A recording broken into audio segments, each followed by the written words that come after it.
couple for him there on the game's first play, and it's second down. Whenever we talk about the best strong safeties, one word constantly comes up, and that's instincts. Being able to diagnose run or pass and make the appropriate moves. He crashed down hard there. He was ready for that running play. This is 2nd and 8. Young. On the slant, this is Chark. And from the 25, they work this to the 29, a gain of 4. What terrifies defenses when they see slant routes thrown is that the receiver is on the move, and oftentimes he catches it and gets upfield.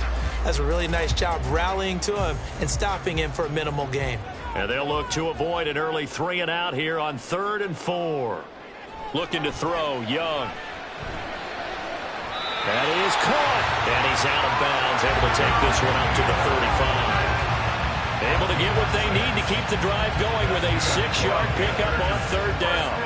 Well, they kept it simple there, CD, only needing the short gain to move the chain, so they didn't want to go with a deep throw. They just go with that safer, shorter throw and able to convert. Nothing wrong with that at all, partner. Check the box, right? Make sure you pick up the first down. Offense is getting established. You're moving the ball. You're not turning it over. Check, check, check. They like what they're doing early in the game. Well, they've got man coverage on the outside, and my scouting report on these DBs tells me that they love to take matters in their own hands. They want man coverage, not zone. And there was good coverage there that forced the incompletion. Young will set to throw. And that'll fall incomplete. He was hit just as he let that go. And now it's 3rd down. I tell you what, that's a veteran play from a guy in his first season in the NFL. A lot of rookies are trying to force something there. He thought better of it, and that was the right decision. Now they face a 3rd and 10 after back-to-back incompletions. Young to throw it. Escaping the pressure right. Nifty move. And he'll take this to the other side of midfield before going out of bounds. Able to make something out of nothing there. 17 yards and a first down. As we both know, there's a lot that went into why they made him the first-round pick this year. Part of it was what they saw in college, his playmaking ability when things broke down. As soon as he saw he wasn't getting a lane to throw, he pivoted and found an alternate way to the market.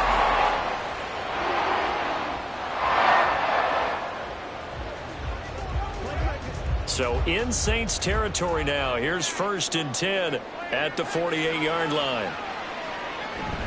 Off the play fake, Young. This is caught inside the 15. Touchdown, Carolina. Ian Thomas, 48 yards. And the Panthers will jump on top with the game's first score here this afternoon. Boy, just zero hesitation from the rookie passer there, partner. He is coming out firing in this opening quarter. And all the talk leading into this game was that pass rush, talking about challenging this guy, getting into his grill, getting into his space. And how about him? Might be his first year in the NFL, but I don't see any fear in him at all. How about that big-time throw right out of the gate? Piñeiro's extra point up and good. And it's now a 7-0 game.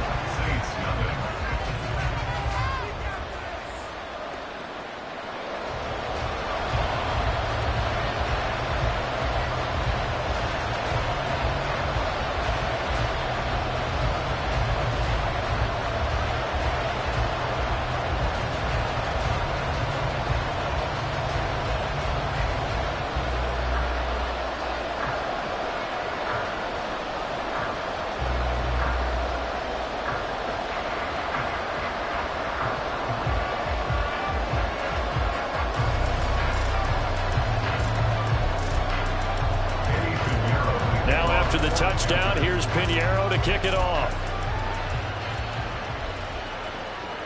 From his end zone, here's Rashid Shaheed.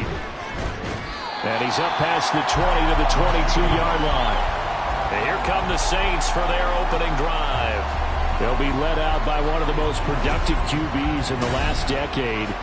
It's year 10 for the Fresno Stater now. Here's Derek Carr. It's been fun to watch his development through the years, and right now what you see is a very confident quarterback who has a strong sense of self, totally understands the offense, and knows how to get the ball to his playmakers on the run. Carr going to lead the Saints up here 1st and 10 at their own 22. They'll try and start this drive in the air. Oh, the first play of the game going to be intercepted. Dante Jackson picks it, and this one will be brought back to the 22. Well, that's certainly not the start that they envisioned, Charles. You give up the long touchdown drive, and there, an interception on their first play from scrimmage. Brandon, I wonder if the mindset was simply, well, that was a long touchdown drive. Their defense might be a little relaxed and feel like, hey, we're in good shape now having 7 in hand. Maybe they just thought, let's take the shot at them right now. Instead, it went against them.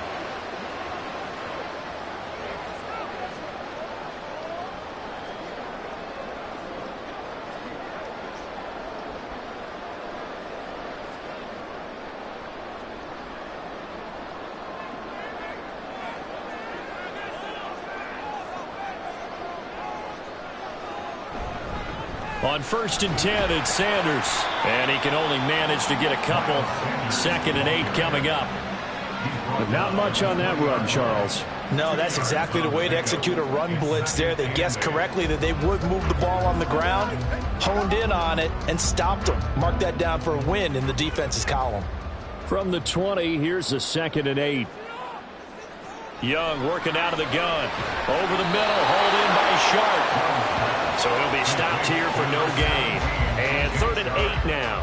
Now the old pass completion for no gain, not something you want to call up out of the playbook too often. Yeah, most offensive coordinators don't have that on their play sheet, so they've got to go back and scramble after this one. But right now, with what they're telling receivers about making sure you take care of the ball in open field, sometimes the fighting for extra yardage doesn't come as a result. That and good tackling could lead to no yards gained. Oh, that's going to hurt a bit because they needed to come through with a completion there. Now a drive that started with great field position is facing 4th down. So Young will head to the sideline, and on is Pinheiro for the Panther field goal. On the left hash mark, this a 38-yard attempt. This is up and good from Pinheiro. And that will extend their lead even further. So the interception set him up with terrific field position, but 3 points, the end result. Yeah, we can make this one pretty simple, partner. You always want to end drives with points, but that's one that you're going to look back on and probably say, we should have done better there.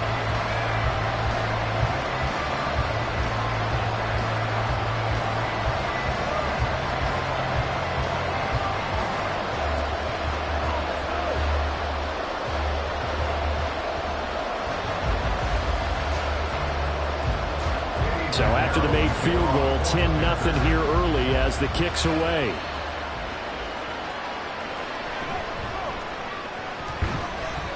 And able to get this across the 20, but not much further as he's dropped it to 23-yard line.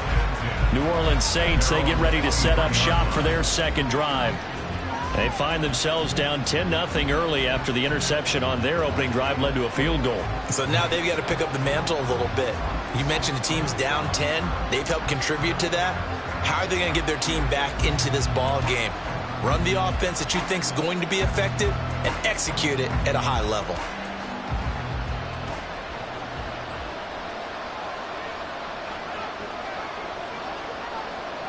Trying to shake off the interception from the last drive. He'll look to throw. Open man left side. Shaheed has it. So the completion good for 6 yards, and it'll be 2nd down.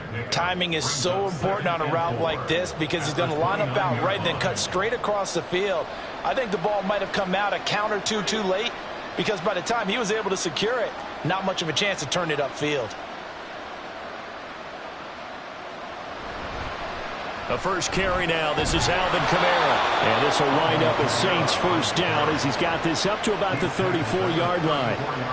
Well, you're down early. How do you get back in the game? Maybe establish the run. I think they're trying to do that. Now, I'm with you on that one, and what I like about the message is that there's no panic from the head coach. He's already told his offensive coordinator, let's run the football, let's get things settled down a little bit, and find our way back into this game. Carr able to locate his running back, Kamara. And brought down, but not before reaching the 45-yard line. The Saints first down there on a gain of 11. Well, I think when they look at their offense, they think to themselves, weapons, weapons everywhere, and they want to move the ball around. They want to spread it to different people, but you absolutely know they want to get this man involved as well, and that's what they just did on that play. Now a first down carry. It's Kamara. And he'll get what he can up the middle, 3 yards. That'll bring up second down.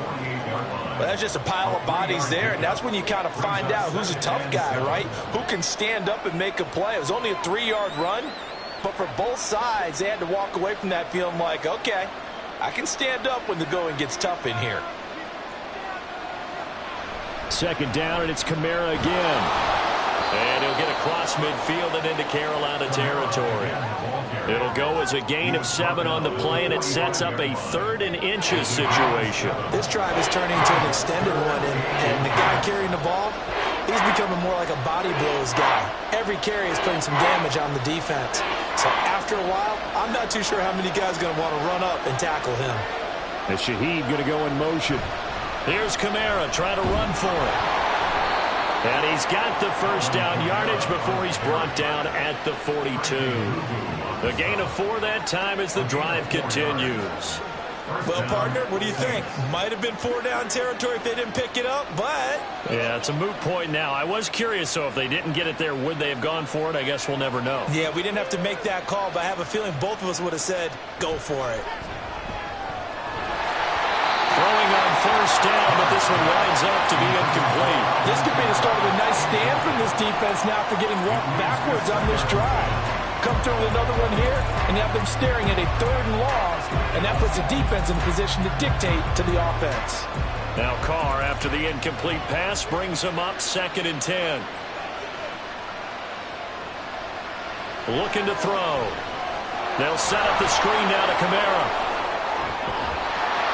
And he's able to break out a run tackle, but then quickly brought down. They do get a yard there, but only a yard. Leaves them with 3rd and 9 looming. Good reactions there defensively. That screen was a little slow in developing, and they shut that one down with little gain. If they want it first, they need to get the football to the 32 here on 3rd down. Working from the gun, it's Carr. And that is incomplete. Well, we've seen him catch a few passes out of the backfield in the first half. Unable to connect on that one. Certainly seems like getting him the ball in a passing game, though, is part of their game plan. It certainly is because he catches it well, creates a mismatch. You're going to cover him with a linebacker, a corner, a safety. They feel like he can win every battle. So they're forced to punt on 4th as this one's away. Carolina getting set to take the field. They're looking sharp, out early to a 10-zip lead and looking for more as they've got it 1st and 10.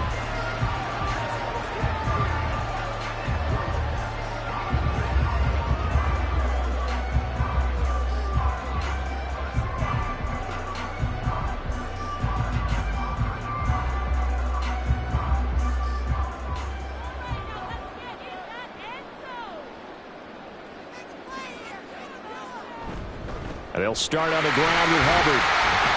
And he fights forward for a modest 2-yard gain, 2nd down. And the big fella stuffed that one up in a big way. I think doubling him has to be a priority because you can't move up to the next level if you don't take care of him first. From the 25, here's a 2nd and 8. Now Young. Looking left side, and he's got a man. That's Hubbard. And he'll get this one way up just shy of the 45-yard line. That one good for 20 on the catch and run. So many times in my career, I've heard coaches talk about completions are one thing. As long as we're there at the catch and we get guys on the ground, we can live with that. But if you're going to give up 10, 12, 15 yards after the catch, then your defense is going to be in a lot of trouble.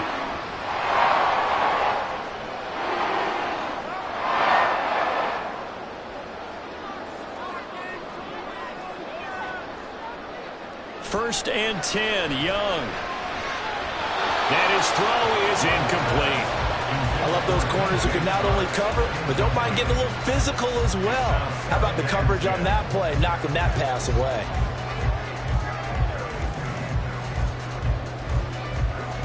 Young's incompletion on first down leads to a 2nd and 10. He'll drop to throw. And he overshot him there. It's out of bounds, incomplete. Zone coverage there, and they were playing deep. That makes it obviously a little bit harder to run by guys. And that time, there's not much of a window to get the ball in there, and it winds up incomplete. So back-to-back incompletions, and that has him staring at a 3rd and 10. It'll be Young again. Keeps himself upright. It's caught inside the 25. And he's brought down after a very nice gain. Give him 32 on the play. There's the arm strength that we saw in college and during the scouting process. And really, it's not just the arm strength there, but the placement as well. To me, that was an excellent combination of arm talent and accuracy.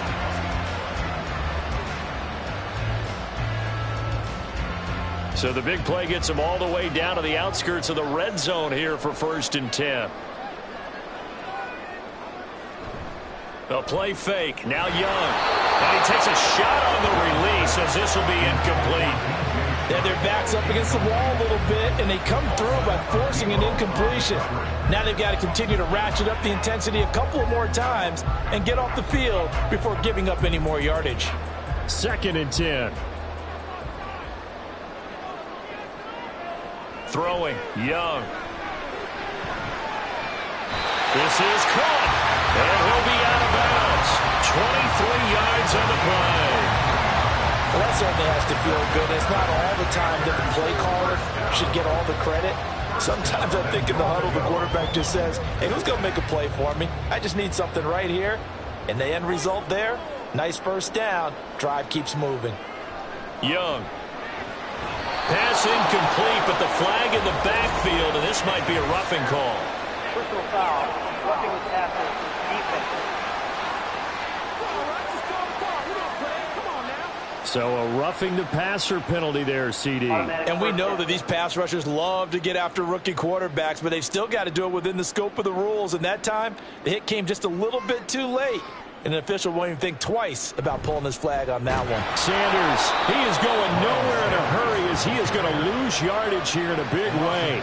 A loss of a full 3 yards, and now it's 2nd down. Defense really sold out there to stop the run. Understandable down near the goal line. Now on 2nd down, you have to wonder, might we see play action here and a flip right over the top?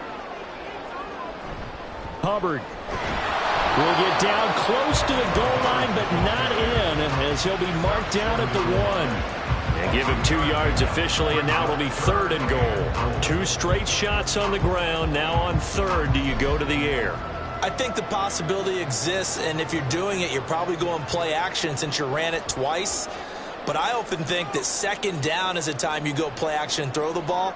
I say commit to the run. And he'll take this into the end zone. Touchdown, Carolina. Giovanni Ricci punching it in from a yard away. And the Panthers are able to add on to that lead. And that's why you have the fullback, Charles. Couldn't get it into play before with the smaller guy. Turned to a little more power. They scored. And that has to warm the hearts of a lot of old-school football fans. They love when they get to see a little bit of power football.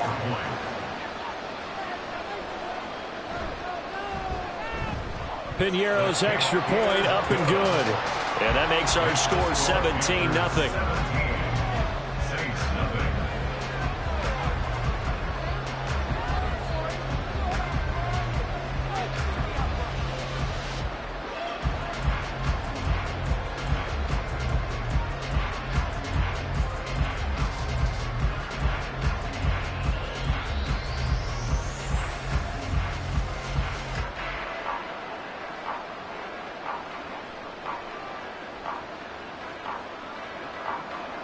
So an early advantage now, and a good one. 17-0 our scores. They kick this one away.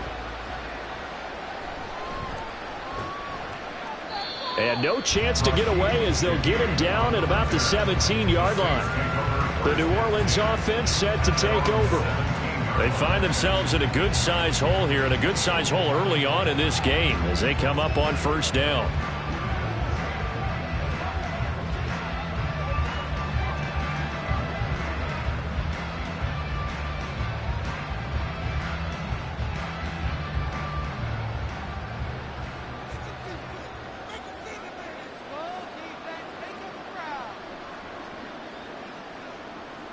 Carr. It's incomplete. Took a shot, couldn't connect. Had an open man that time, but ended up putting a little too much heat on it, don't you think, partner? Absolutely. Just needed a touch more air under it. Instead, he fired an absolute bullet. Now Carr, after the incomplete pass, brings him up 2nd and 10. Back to throw. Now the pressure comes and he goes down. Just inside the 10, back at the 9. It'll go in the books as a 7-yard loss on the sack. And it's 3rd down. 3 scores down, not even a halftime yet. They are not getting much generated offensively. They've got to figure it out. It's tough because this defense just seems to be playing with so much confidence right now. They really are. They are on their toes, and they're getting at them. And he will not make it to that imaginary yellow line as they get him to the ground at about the 23. It'll be a pickup of 13, but it'll still lead to a 4th down. I think that we all figured when he caught it that short of the marker that the defense almost relaxed and said, we've got this covered. And then all of a sudden, space to run after the catch. And now they're screaming, somebody get him down. Fortunately, they got to him and forced the 4th down. And a fair catch called for and made just inside the 35-yard line. It'll be a 39-yard punt, no return. And it will be the Panthers' ball, 1st and 10.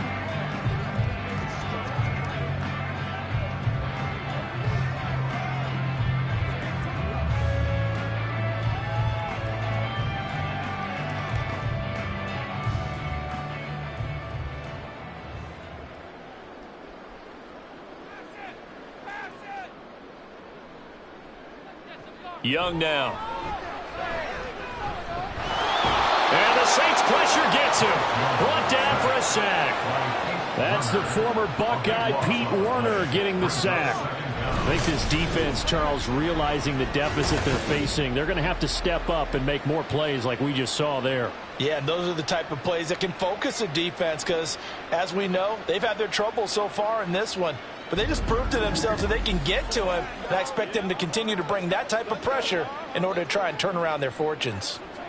That huge loss on the sack makes this job much more difficult. It's now 2nd down and 22 yards to go. A give up the middle, Hubbard.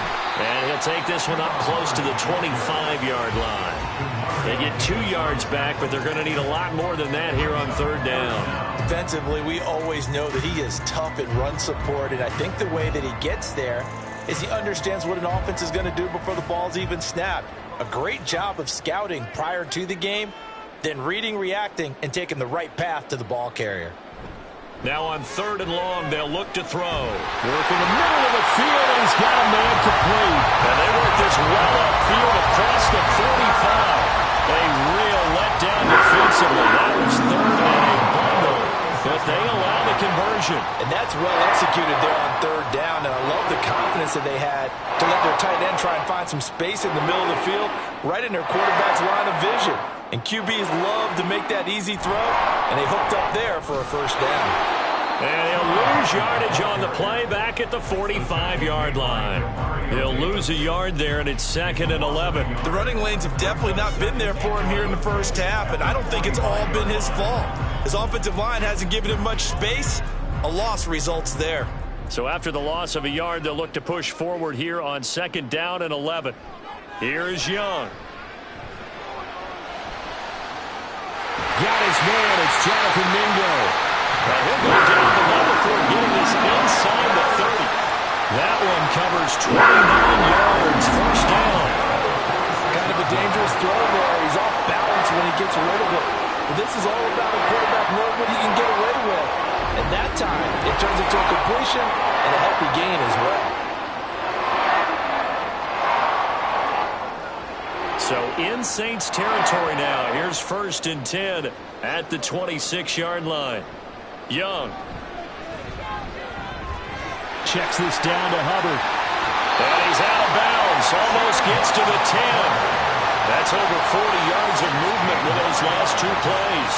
Nice little nifty play for him there. Really. That's the ability to read a defense and utilize players that don't often get picked up in coverage easily. And I'm talking about being able to use the backside of the backfield. Because I know that when I used to cover, Hey, we got everybody cut. Oh, he just snuck out there, and they just got a nice first down there. What do we love to say? Get those backs into space, right? And they were able to do that there. Nice pickup on first down.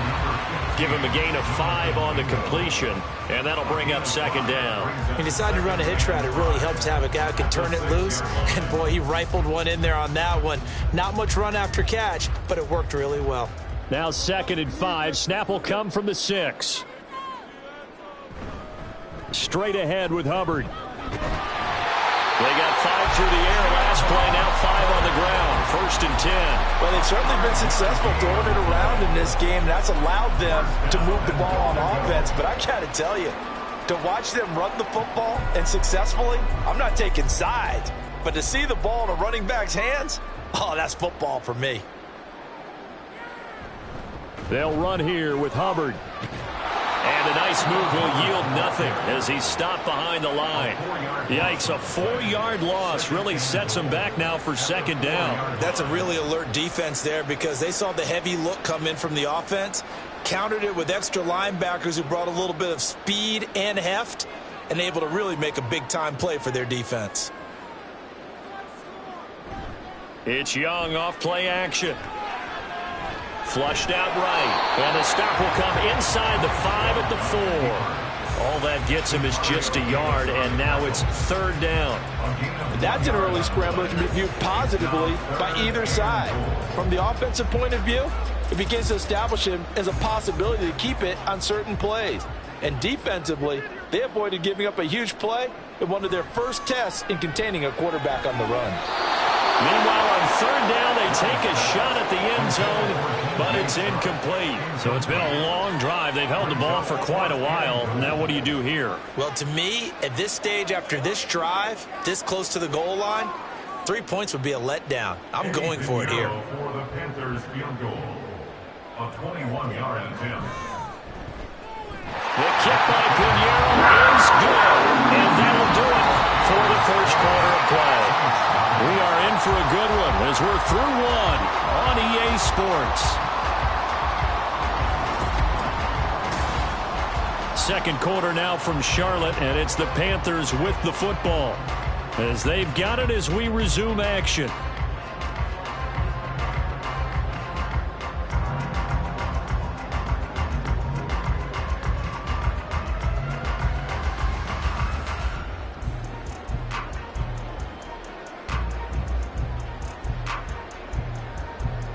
Pinheiro now to kick this one away.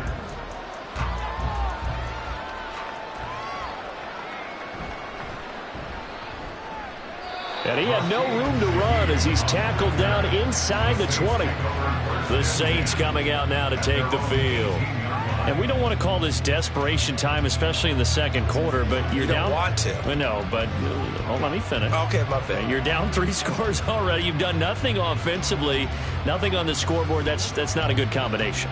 I think you just called it desperation time. I think you did. But let's face it, you mentioned this to me in a break earlier in the game. The energy level hasn't been there right from the start. We've noticed that. They've got to find a way to get on their toes and start punching instead of retreating, to use a boxing analogy. And good job of just fighting through one tackle there to pick up about 3. Second down coming up. I think they want to start getting back into this game. It behooves them to get better on first down. Yeah, certainly not what they were looking for there out of the opening play of this drive.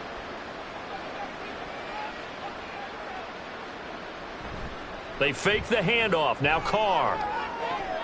Finding Taysom Hill complete. And he'll get this one way up just shy of the 45-yard line. 23 yards the pickup there. Now that's the kind of big play you'd like to see. This first half, it hasn't gone their way, and they could use a shot in the arm, something to perk them up a bit. And they get one here in the passing game. Kamara up the middle. And a solid one here as he'll pick his way down to the 42-yard line. Back-to-back nice gains. That one for 14 yards and another first. Yeah, they really needed to get something going, didn't they? They had punted on the last 2 possessions. The running game starting to come to the front for them, providing a nice pickup there to keep this drive going. Carr now on first down.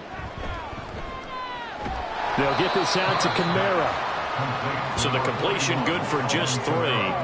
And it's second down. Well, offensively, that's the mismatch that you want. You want to force a linebacker to try and cover your back out of the backfield, out in some open space. But linebackers nowadays, they run like backs, and they take a lot of pride in covering. What a nice play he made there in the open field. Pressure comes in. He's brought down. It's a Panther sack. Brought down by multiple defenders, and it's a loss of 12. They've gobbled up over 30 yards of turf so far, but a sack knocks them backwards. And that interrupts the momentum they were building. Good opportunity for the defense to escape this drive before they get to the end zone.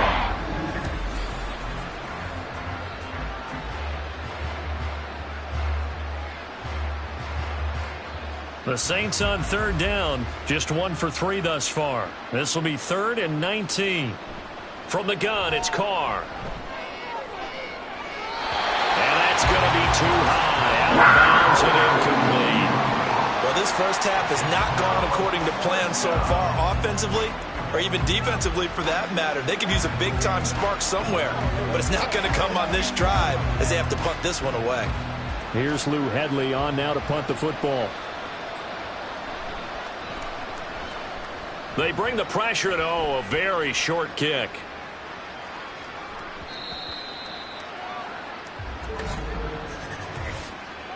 Personal foul, roughing the kicker, defense. That hurts. If it was running into the kicker, wouldn't be a first down. Roughing, it is a first. And just think about the differences between the two. Running into the kicker almost feels inadvertent, just a small tap, so to speak. But when you rough him, usually bodies are hitting the ground and flying all different places. And the difference is 5 yards or 15. And in this case, that's a big play.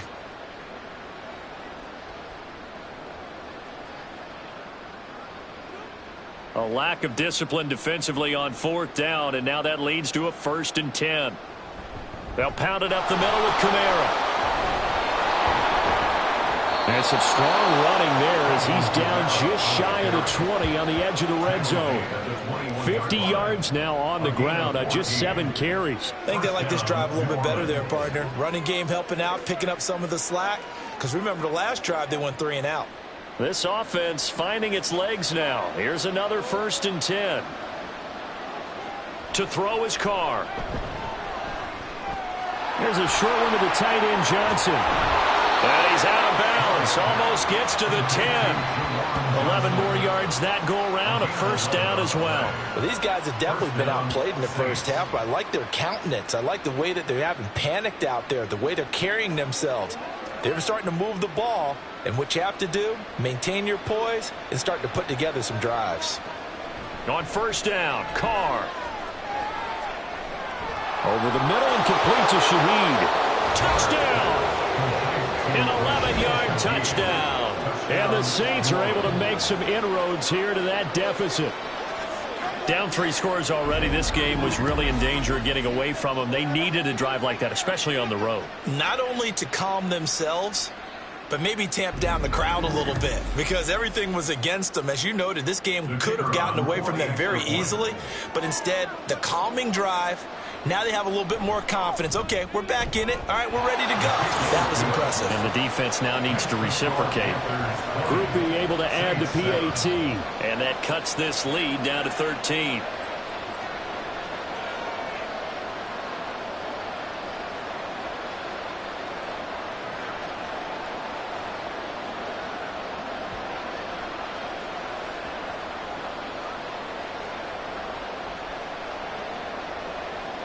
After the touchdown, here's Groupie to kick this one away.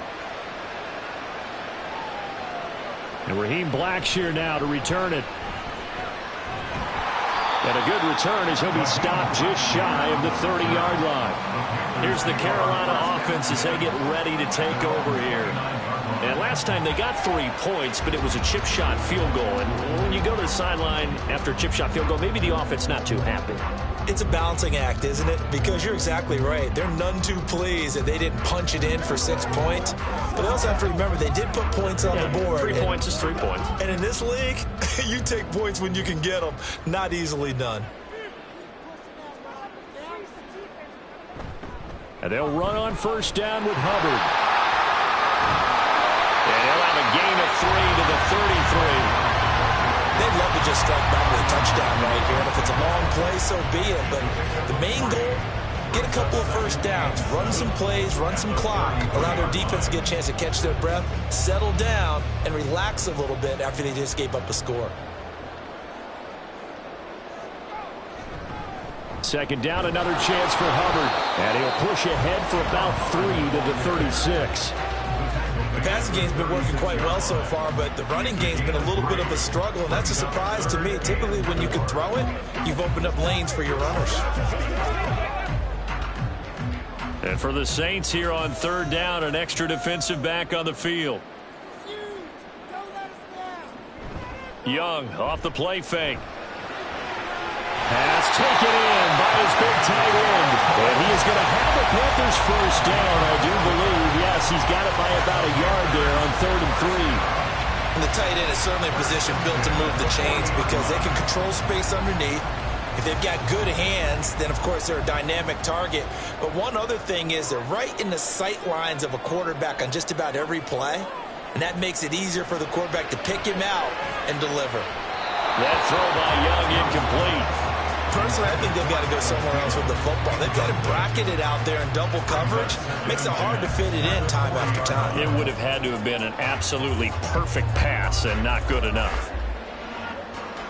Young's incompletion on first down leads to a 2nd and 10. They'll set up a throw. That's caught by Mingo right side. And he'll be taken down, but not before he works it past the 50. Third catch of this first half for him, and this one is a first down. But one of the ways the quarterbacks keep all the receivers alive in a play, never lock in on any one guy. Make sure you keep your eyes moving, scan the field, and here he finds the open guy for a nice pickup. Young throwing complete there to Mingo, and he is tackled inside the 40, not quite to the 35. Another catch for him there. This one good for 11. First down. Good strong throw and catch right there. And so far in this game, the alleys have been open for them to get completions, and they're taking advantage of it. So from the 36 now, 1st and 10.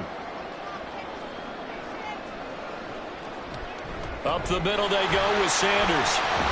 And this will leave him a yard short. Nice pickup of 9 yards on first down. That's a strong pickup right there on first down. And as this drive goes on, we're seeing an offensive line and running game imposing its will.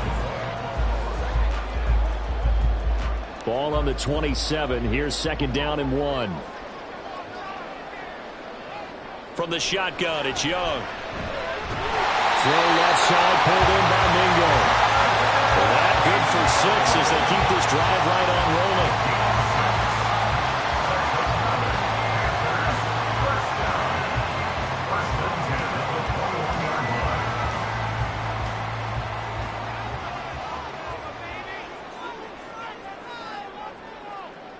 Young looks to throw on first down. His throw caught. What about the 5?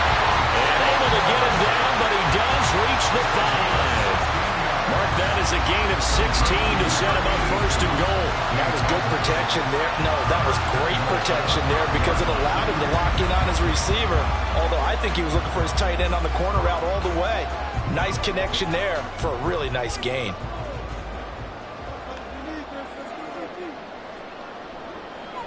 They'll run with Sanders. And he'll get blown up behind the line of scrimmage. Back at the 6. It's a loss of a yard there, and it's 2nd down. The short field shrinks even more with the type of bodies they brought in on that play. Those extra tight ends, they weren't able to secure their blocks, and that one ended up going backwards. 2nd and goal from the 6 this time.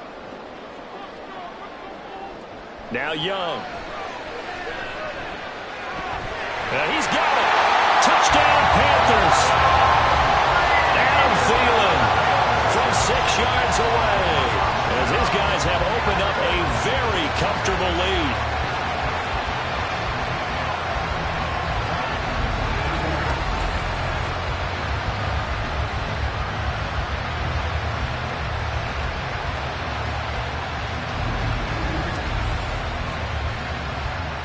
Pinheiro now to add the extra point.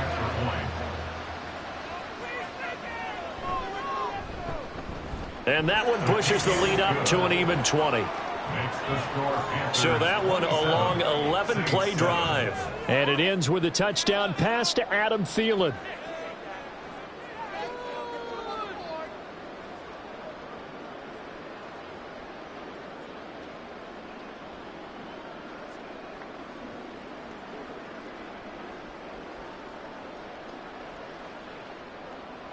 Now after the touchdown, here's Pinheiro to kick it off. Taken at the goal line. And he'll be brought down right on the chalk of the 20. Alvin Kamara and the Saints set to start their next drive. They're behind in the first half here, CD, but it's not through any fault of their running back. He's had a strong start to this one. And you're right about that, partner, because watching him play, you would think that his team is in the lead. He has been a lot of fun in this contest. Now let's see if they can actually make something happen and put more points on the board behind his efforts. Yeah, I'm curious to see, Charles, if they can play complementary football and get that passing game going as well.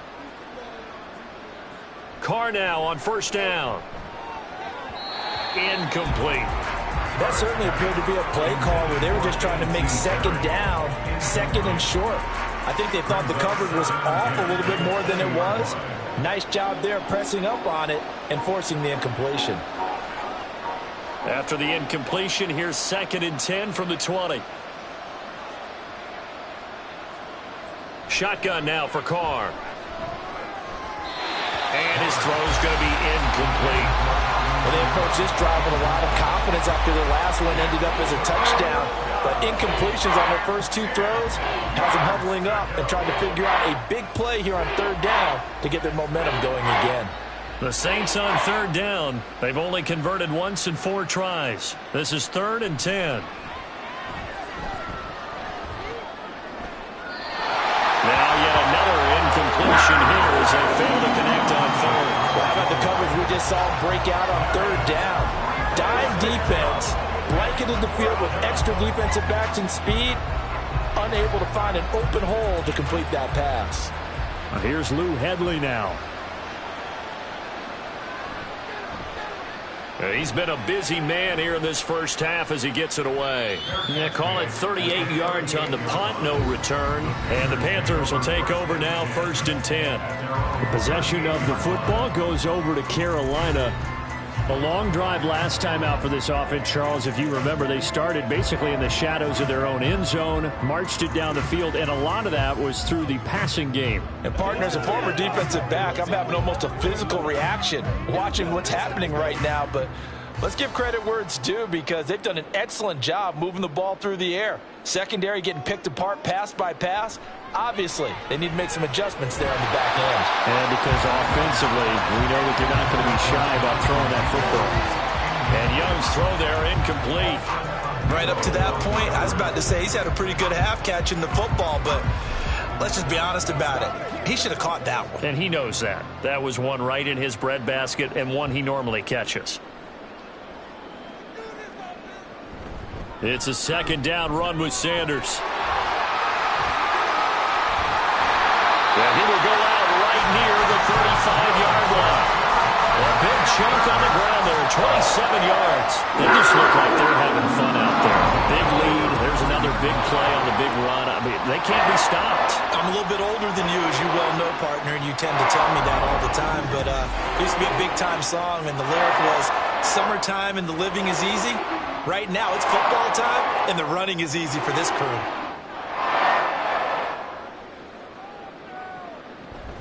They'll run out of the gun. It's Hubbard.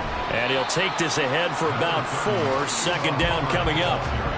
And that was a quality play to start a new set of downs. That was simply an offensive line winning the battle up front and winning in a big way and giving their guy in the backfield a nice lane to hit. Now a 2nd and 6.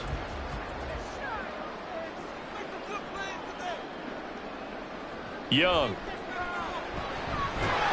And this throw incomplete. Now the defender all over him that time, but it's going to lead to 3rd down. Oftentimes when you're losing a game and the team's still throwing with this kind of a lead, you start playing a little more physically. And they took that opportunity right there to be extremely physical and force that incompletion. The 25-yard line is what they need here. This is third down. Young to throw it. And he will not be able to hang on through the contact. It's incomplete. The coverage strong, and now it's fourth down.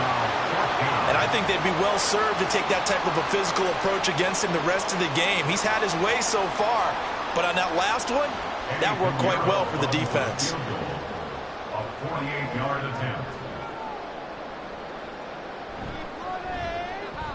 This is up and good from Pinheiro. And that will extend their lead even further. So he's been a busy man here in this first half. That's 3 field goals for him now. And not just 3 field goals, but 3 for 3. So even though the offense has struggled a bit putting it in the end zone, they've still been able to come away with points due to his leg.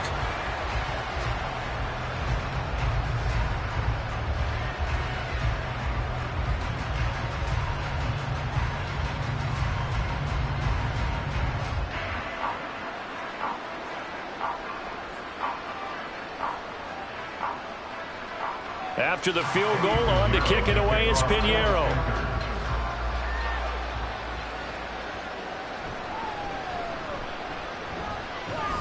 And makes it across the 20 as his guys will set up shop at the 23-yard line. The New Orleans offense back out and ready to go. These guys definitely hoping for a better showing than their last appearance. They couldn't really even move the football much beyond the shadows of their own goalpost, Charles. We'll see if they can get a better, more sustained drive going here. Yeah, and every team that we ever talk to says the exact same thing. When you start a drive from that deep in your own territory, the goal is a minimum of at least 2 first downs, because even if you have to punt then, you change the field position, right? You flip the field a little bit. They didn't get that done. This time they want to string together a nice drive and help themselves out. He was brought down by Kamu Grugier-Hill. Defenses always talk about earning the right to rush the passer on third down, and you know what offenses want? Win first down so they can set things up for themselves better. And that wasn't helpful there. Not a big impact on first down. Here's Carr to throw. He'll find Shaheed out to the right. He'll be brought down on the 30-yard line after a gain of 6. In today's football, where receivers break tackles, make people miss, get upfield for the extra yardage, when you see a play like that where it's caught and he's dropped on the spot, that's a big-time play by the defense. Carr going to try and throw on third down. They'll set up the screen now to Kamara. And he takes us up to the 40-yard line before being corralled. 10 yards, good for his Saints, first down. And this pass rush has really been bringing the heat and has already gotten home a few times here in the first half. So how about the play call there? Sometimes if you can't protect, you've got to fool them. Screen passes like that can take a little steam out of what's been a relentless rush so far. On 1st and 10, here's Carr. Complete to Olave on the out route. And he'll be taken down, but not before he gets into enemy territory.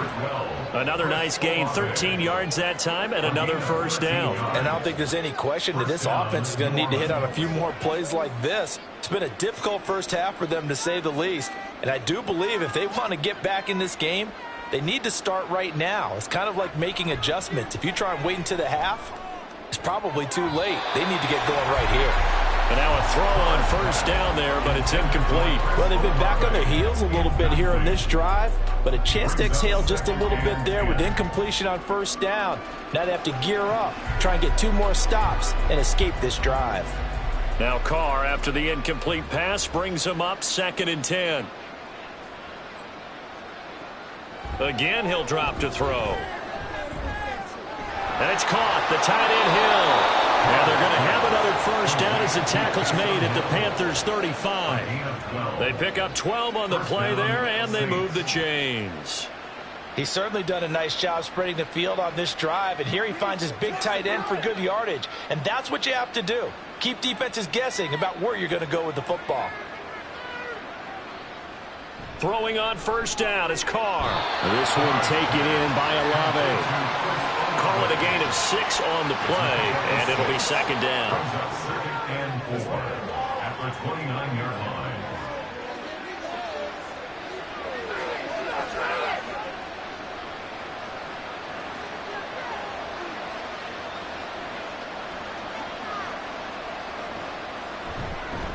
Now a handoff. Here's Kamara.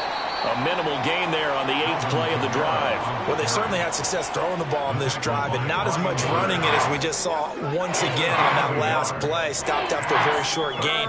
But I wouldn't abandon the run totally, because otherwise, pass rushers just tee off on your quarterback. Makes it very, very difficult for him in that situation.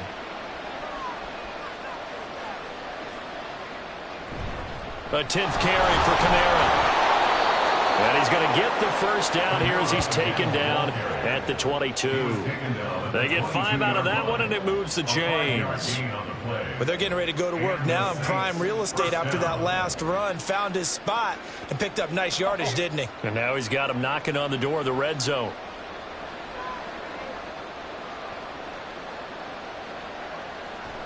Again, it's Kamara. Trying to run inside, but nothing there. No gain on the play. It'll be second down. As usual, the hallmark of a good run defense, linebackers making plays near the line of scrimmage. Absolutely nowhere to run there. Here's 2nd and 10.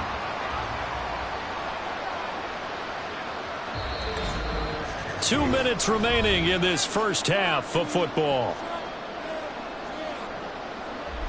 Now a 2nd and 10.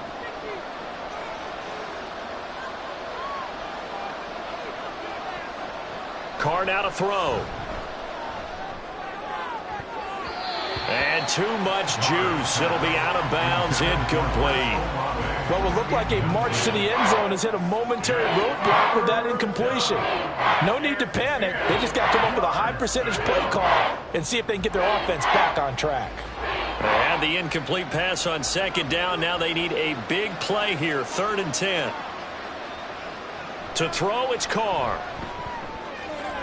Able to find the open man. That's complete. Touchdown, Saints. Juwan Johnson, 23 yards for the touchdown. And the Saints are able to cut into that deficit. So they get their tight end away from the line to the outside, and he works his way in for 6. Tight ends are not just blockers anymore. I don't know how many more times we need examples, but here's a great one.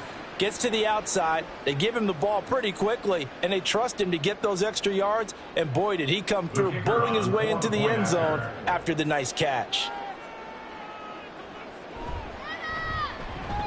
And a point after, good by Groupie. And the lead's down to 2 scores now at 16. Saints 14.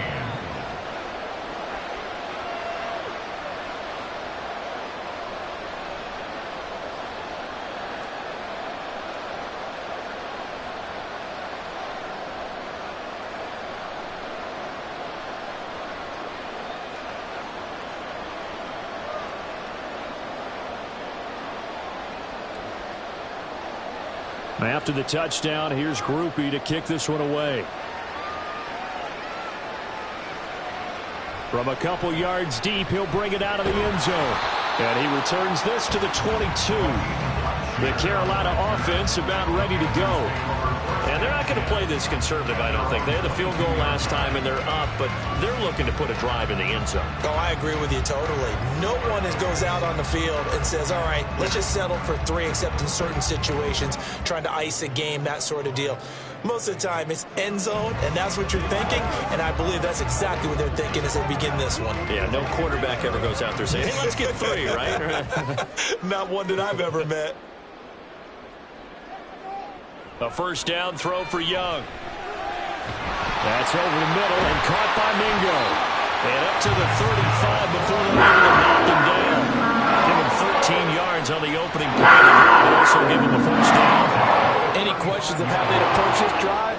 Well, answered right there. They come out throwing, and they get a nice pickup here toward the end of the first half. Ball up to the 35 now as they come up on 1st and 10. Throwing, Young. There's Trimble, the tight end. And he'll be taken down, but not before he works it past the 50. Another nice gain. That's now 30 yards between those last 2 plays. I know that halftime's approaching, but I don't think he's going to want to take a break. That's his 5th catch. Yeah, they've really been targeting the tight end. Back-to-back good plays have them on the move on first down. Now here's Young. His throw incomplete.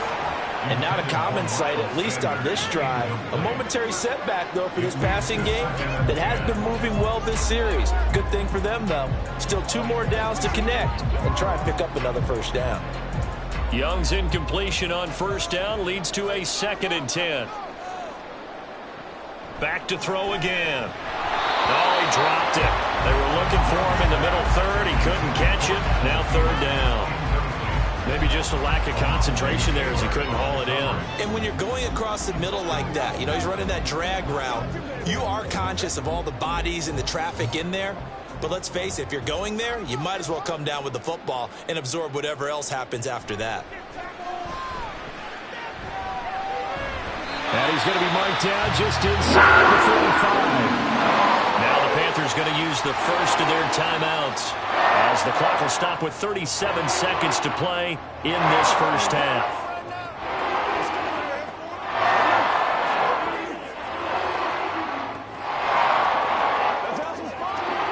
From the 34 now, here's 1st and 10. To the air once more, Young. That's swung out wide to Sanders. The Panthers going to use the 2nd of their timeouts as they'll stop it with a little over 30 seconds to go in the first half of play.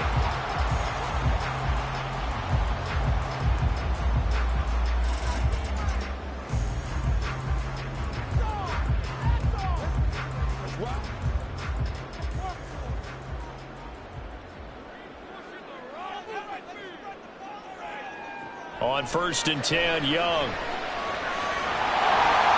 He's got room to roam.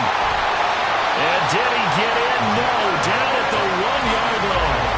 Chewing up big yardage. Another nice gain there. This one goes for 20. I think he has to be saying to himself, how did that not wind up a touchdown? Remember, he just did the tip of the ball across the plane. It's not going to get there, but they're going to be set up in great shape with 1st and goal. And with just 4 seconds left in this first half, a timeout call.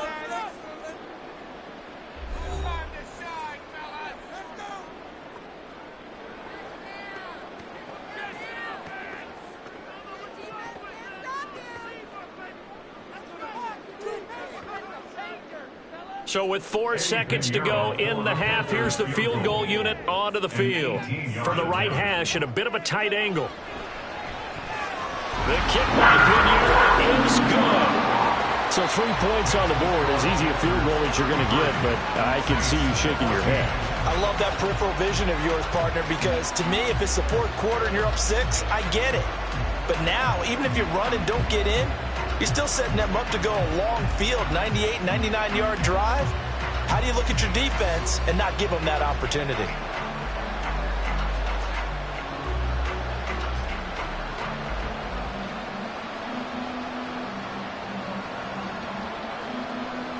So barring a touchback, this likely the final act of the half as the kick is away.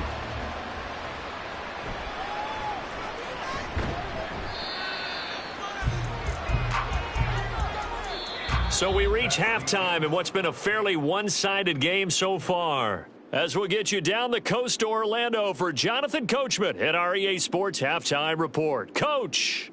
All right, BG, thanks very much, and welcome one and all to our beautiful new downtown Orlando studios for this EA Sports Halftime Report. We saw a strong first half out of the Alabama man and former #1 selection, Bryce Young. He fired his guys into the lead with 2 first-half touchdown passes as they were looking like a well-oiled machine in the first half of play. All right, Coach, thank you, and we welcome everyone back for quarter number 3.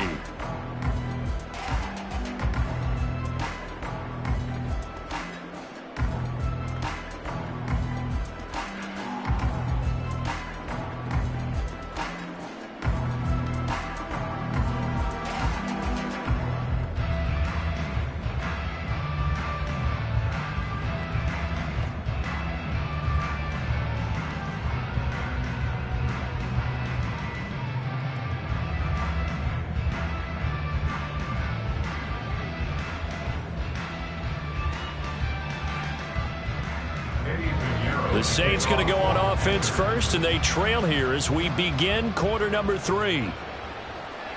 And here comes a return from just beyond the goal line. And only able to get this to the 19, so probably should have opted for the touchback. Out come the Saints now. They'll go on offense first here to begin the third quarter. Well, they look up at the scoreboard facing that deficit. A 3-score game, Charles, but look, there's plenty of time to go here. The old football cliche that comes to my mind is you can't get it all back at once. They probably need something, though, out of this drive, at least 3 points. Are you trying to say that there's no 3-score drive on that play sheet for any of those coordinators? They just don't have it, right? You're trying to get it all back. You know you can't get it back in one drive, but maybe cut into it a little bit as you just suggested. Try and create a little bit of momentum, a little bit of a spark, and then maybe that'll carry over. So the completion results there in 9 yards, and they'll have a 2nd and 1 forthcoming.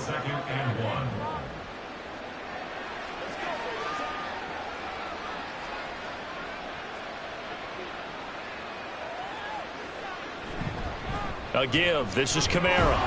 And he'll get it up near the 35, right at the 34 here. A gain of 5, good enough for the first down. 2nd and 1 is often an invitation to take the big shot downfield. But I bet the offensive lineman said, are you kidding? We just get on our backs and let's go get the first down. They love being physical. From the 34 now, here's 1st and 10. They run it again with Kamara. And he'll get this up to about the 40. 5 yards is the tally on first down. That brings up 2nd and 5. If you're a coach, you'll absolutely take that run every time on first down because it really sets you up to go in a number of directions here on 2nd. Ball at the 40 here for 2nd and 5. Kamara. And he's dropped just before the line to gain. 4-yard pickup leaves him with 3rd and 1.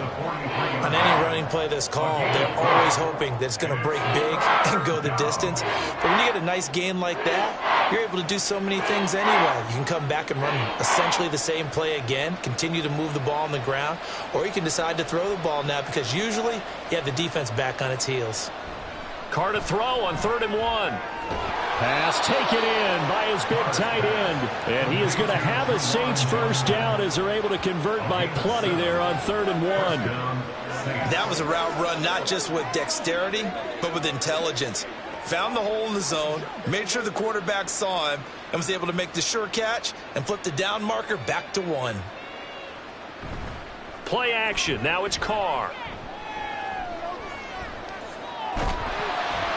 The Panther rush too strong. They get there and take him down.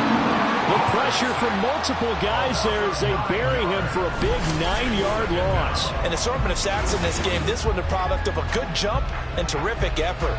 Moves quickly off the snap of the ball. Doesn't let up until he's in the backfield and impacting the quarterback.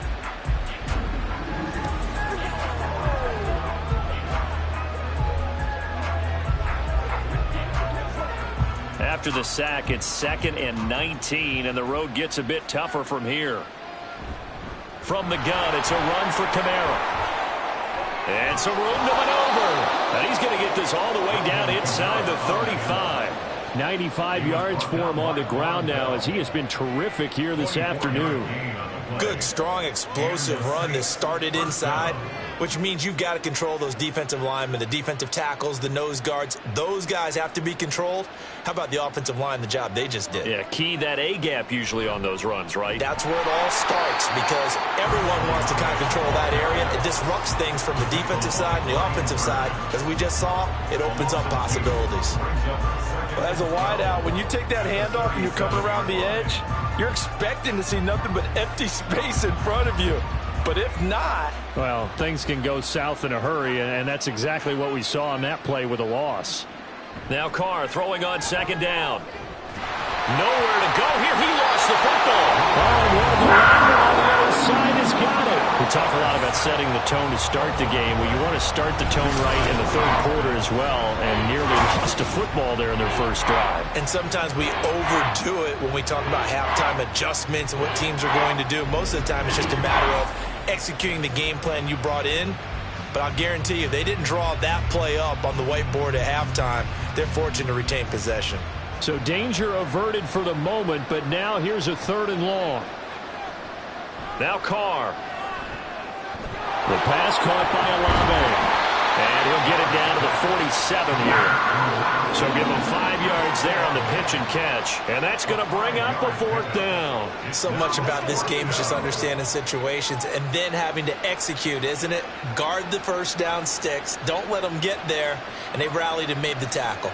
Here comes the Saints punter now, as he'll punt it away for the 4th time today.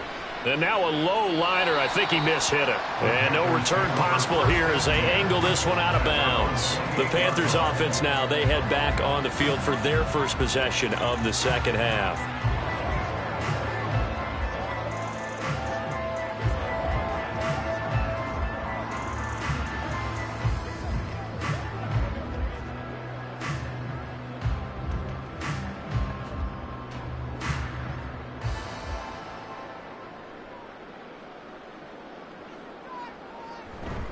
On first down, they'll start out with Hubbard. This will be stopped about 2 yards shy of the marker. 8-yard gain, 2nd and 2. Running lanes were at a premium in the first half, but he's able to find some room there, and he's hoping that that's a precursor of a big second half. So from the 37, here's 2nd and a couple. Sanders here as they run out of the gun. And they will only muster a yard here to the 38. Sometimes you're aligned perfectly and the play comes to you, and sometimes you got to cover some ground to go make the plays we just saw there. We saw a great example of perseverance right there on that play. Got to be careful. They might want to throw one over his head as this game progresses. They'll try and run for this with Hubbard. And he's got the first down yardage before he's brought down at the 42. Just 4 yards on the pickup, but that's good enough to extend the drive. Well, it wasn't a goal line situation, but how about the goal line formation on 3rd and short? They went in and went heavy. No surprise on who was going to get the football. How about the power exhibited there? Yeah, that was just put a hat on a hat, drive forward. Nice job to pick it up. First down, they'll stay on the ground with Hubbard. And now off to the races, down the right side. And oh, so close as he takes it all the way to the 2-yard line. Now a timeout here, at least for the moment. Looks like one of the Saints is injured, shaken up on that last play. The medical staff will attend to him, and we will step aside.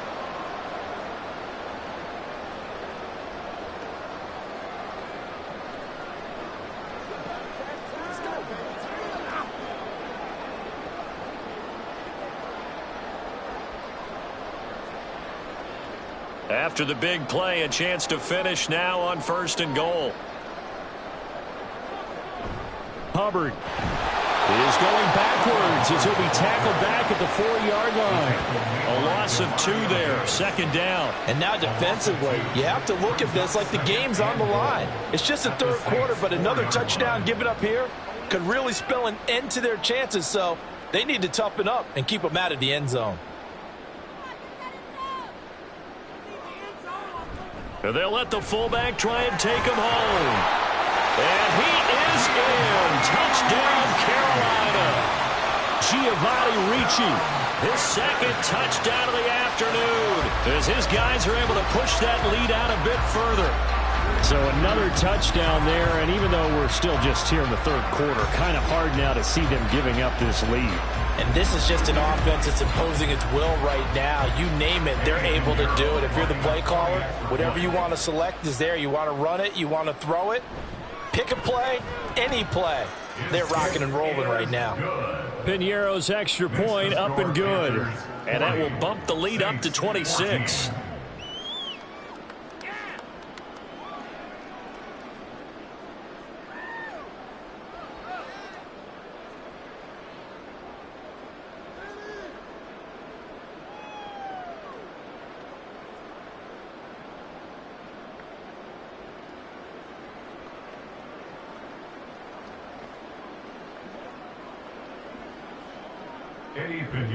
Now after the touchdown, here's Piñeiro to kick it off.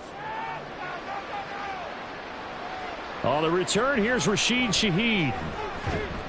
And he'll get it up past the 20 to about the 22. The offense and Alvin Kamara heading back onto the field. He is knocking on the door for 100 yards in this ball game. And it's so important. It doesn't seem like it's that big of a deal. Just short of it, a little bit over. A little bit over feels better to everyone. Offensive line, running back, team totals, just something magical about breaking that barrier. Now he's right there on the doorstep now.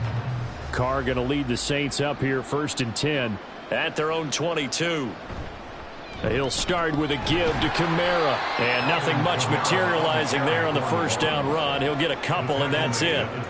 You've got to be impressed by that defensive front on reps like those. They were not being moved off the line, kept their shoulders square, and gave their teammates time to fight to the ball and limit that gain.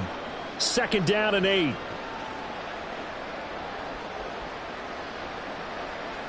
Carr going to throw. Gets this complete to Shaheed. And he's taken down but able to slip across the 35.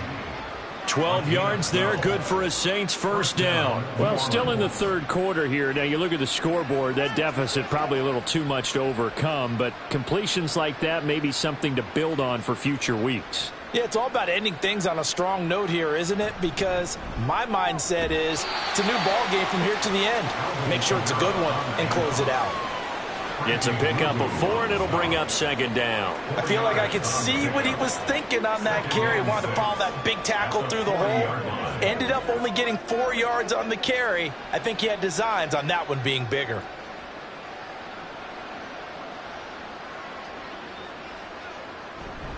Kamara gets it again on 2nd down. And he'll be brought down just shy of midfield at the 49-yard line.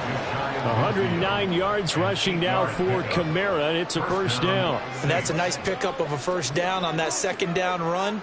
And at that yardage gained, they can run that play on any down. 2 first downs have them up near midfield now on 1st and 10. As Shaheed going to go in motion. A man who's been busy this afternoon, it's Kamara again. He finds some way to turn this into positive yardage as he struggles forward for a pickup of about 2. Well, any lane that might have been open there was closed pretty quickly, and that was because the defensive front, they won that battle at the point of attack at the line of scrimmage. They used great leverage, held their spot, and stacked him up. To throw his Carr. And he drops it incomplete, and their struggles continue here. Oh, man, for him to be that wide open and drop it. Sometimes you have just too much time on your hands, right? You end up thinking way too much, and your hands get shaky. And yes, he's a tight end, but that's a catch he should have made.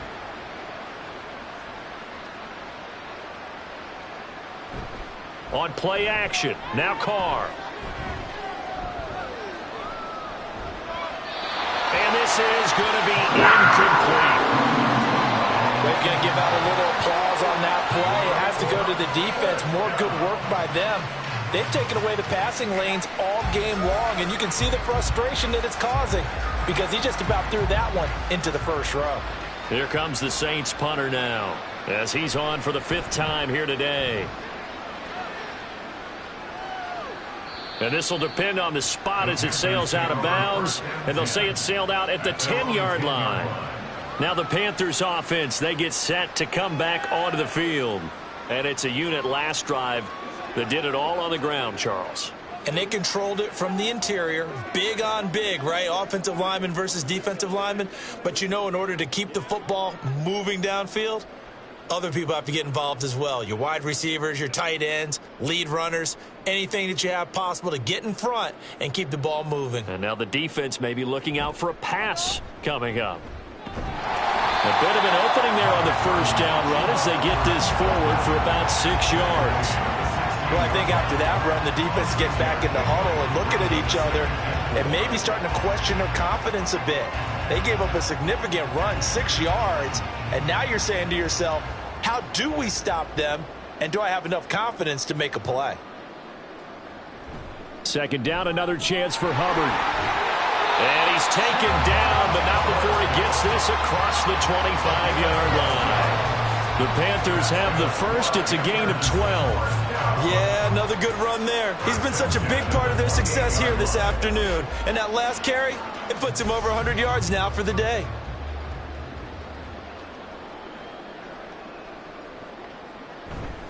And they'll run on first down with Hubbard.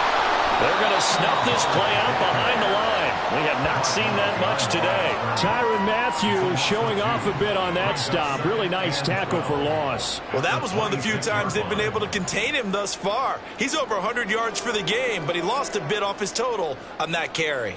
Now they contend with a 2nd and 12 after the loss. Young to throw it.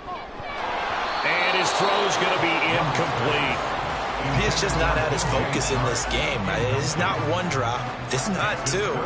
That's 3 for this contest. Yeah, uncharacteristic for any NFL receiver, and he's no exception. An incomplete pass on that last play, and that means they'll need to come up with something here on 3rd down. Young. And that is incomplete.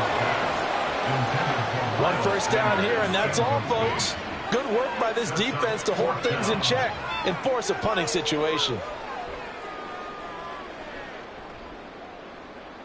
Here's Johnny Hacker now. And the way this offense has moved the ball, he hasn't been needed till here in the 3rd. Fair catch signal for and taken just shy of the 30-yard line. A 41-yard punt there with no return. And the Saints will take over with a 1st down and 10.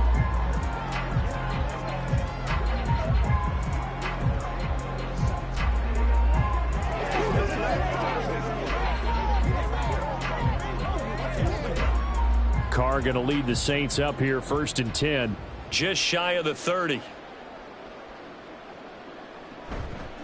On play action, they'll throw. And he bats it away, and it falls down incomplete. They decided the opportunity was there and launched a deep ball, but he was unable to get away from the defender, couldn't create space, couldn't uncover the end of the route, and that one winds up incomplete. Now Carr, after the incomplete pass, brings him up 2nd and 10. They'll set up to throw. Oh, he'll want that one back. Incomplete. He doesn't drop too many in that department. 3rd down. And now offensively it's 3rd and 10, and I'm just thinking to myself, actors always say, what's my motivation before a big scene?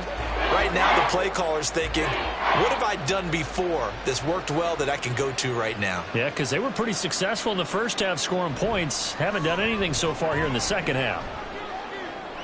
Look at the big man rumble. And finally taken down at the 35-yard line.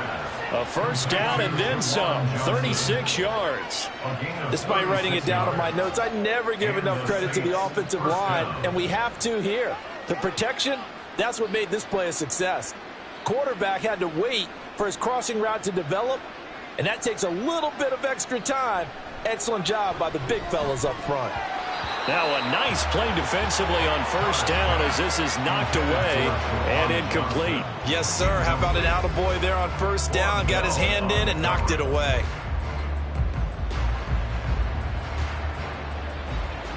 Second and 10 now. 3rd quarter from Charlotte.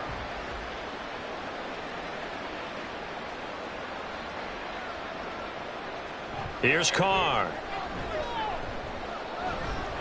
He'll get this one underneath to Kamara. He's got room to roam. Touchdown, New Orleans.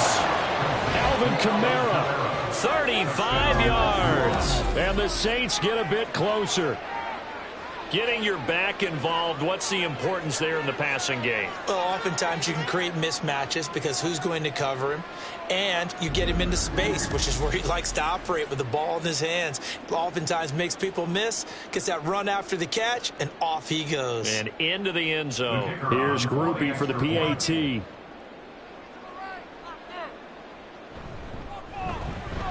And that'll make this a 19-point game. The drive summary that time, 5 plays. And it's polished off through the air with a touchdown to Alvin Kamara.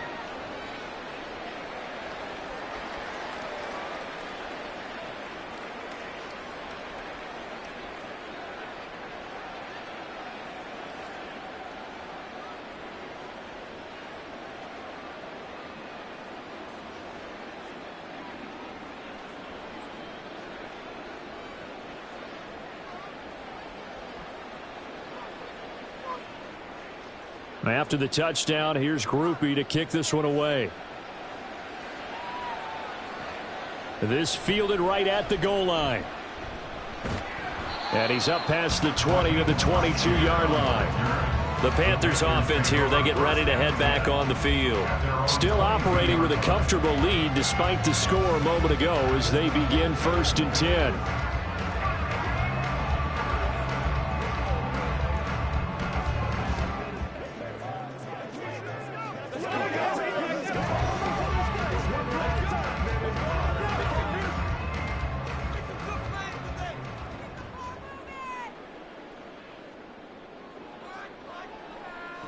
Now Young. Open man is Mingo, complete. And he's taken down, but able to slip across the 35. 15 yards there for number 15. We may be looking at the scoreboard. This offense certainly is not, because they're showing no signs of backing down, even with a 3-score lead here in the 3rd quarter. I think they keep taking their shots. They've seen blown leads happen throughout this league. They don't want to fall victim to it themselves. Meanwhile, the throw by Young was knocked away and incomplete. Certainly looked like someone was very confident in his ability to fit that one in. I would say he was overconfident because there wasn't a whole lot of separation there. Had that one covered pretty well downfield and knocked it away. Young's incompletion on 1st down leads to a 2nd and 10. Straight ahead with Hubbard. And good vision there as he's across midfield and down to the 45-yard line. 117 yards on the ground for Hubbard as that last round 1st down. He's turning in a pretty impressive performance running the football, and a big reason why they have this nice lead. And in days gone by, we would clip this out and put it up on the refrigerator. When we clip out the box score, nowadays, not too many newspapers out there. Maybe you screenshot it online. To the 41. Well, you certainly have to give a little credit here, because they're playing this game now at their pace. This is ball control football, sustained runs, taking their time and making it work.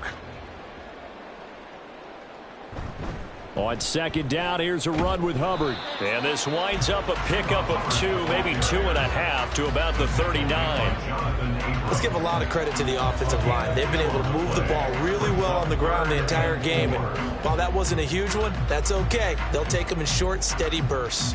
3rd and 4.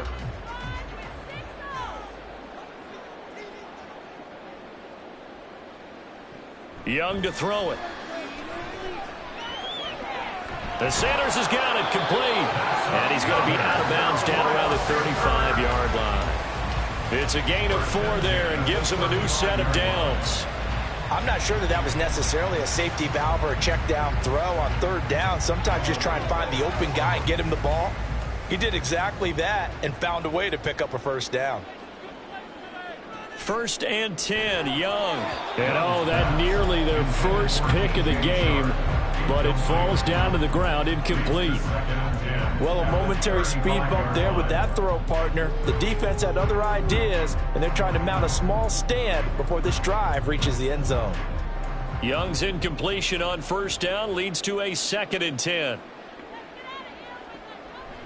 Back to throw. He'll find Thielen work in the middle.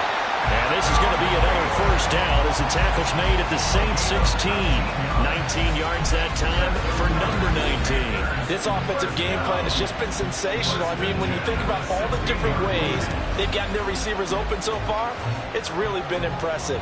Scheme, design, execution. Under a minute to go in this 3rd quarter as they come up 1st and 10. A give up the middle, Hubbard. And he'll go down here at the 12-yard line. Give him 5 on the carry there, and it'll be 2nd down. Looks to me like maybe there's a little attrition setting in with this drive, because when you see that type of a run, I get the feeling the defense gets a little bit tired. And that's the last thing they need, especially when they look up at the scoreboard. 2nd and 5.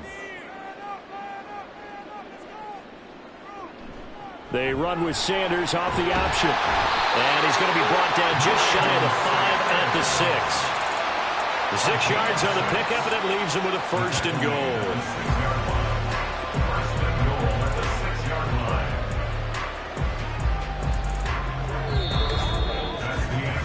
It'll be 1st and goal when we come back. We'll return with more after this. You're watching the NFL on EA Sports. And we're back now in Charlotte. It's the Panthers out in front and in control of the football as well as we begin quarter number 4. They'll run here with Hubbard. And he will take it across for a Panthers touchdown. Chuba Hubbard, a 6-yard touchdown run. And the Panthers add 6 to their lead. So a toss play there does the trick as he's into the end zone. And you don't run this unless you're sure you've got a guy who has the speed who can get to the edge, because what you're hoping for him to win the race to the corner and turn it upfield to the end zone. Pinheiro now to add the extra point.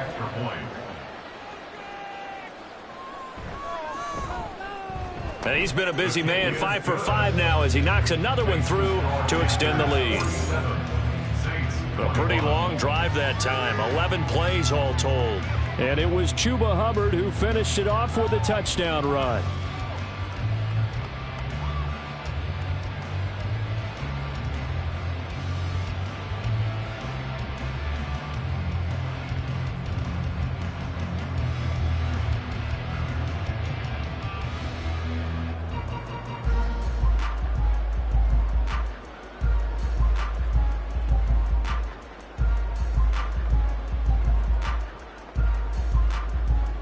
Now after the touchdown, here's Pinheiro to kick it off.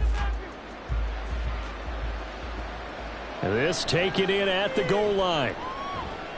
And his guys will get the football right at the 20-yard line. Personal foul. Face mask. Defense.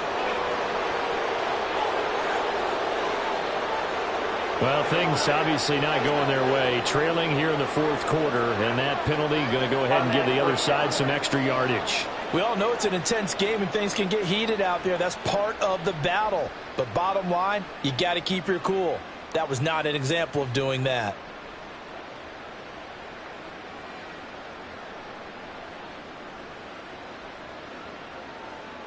So the penalty yards marched off on the face mask. Here's 1st and 10. Throwing now is Carr. Oh, he dropped it. And that's pretty indicative of the way this one's gone. Well, the trials and tribulations of being a quarterback in this league, it's tough. It's got to be wearing on him out there. Well, he has been sacked a number of times. He had an interception, so I'm going to give him a skosh of credit for hanging in there and trying to make something happen, despite the amount of pressure he's been under this entire game. Back to the air on 2nd down. It's Carr. Throwing quickly there, but it's incomplete. This defense has passed its first 2 tests by forcing back-to-back incompletions. They know there's probably another throw coming on 3rd down. Let's see if they decide to force the issue by sending people on a blitz. Now they face a 3rd and 10 after back-to-back incompletions. Now Carr. Pressure comes in. He's brought down. It's a Panther sack. Brian Burns able to disrupt yet another pass play. That is his 3rd sack of the afternoon.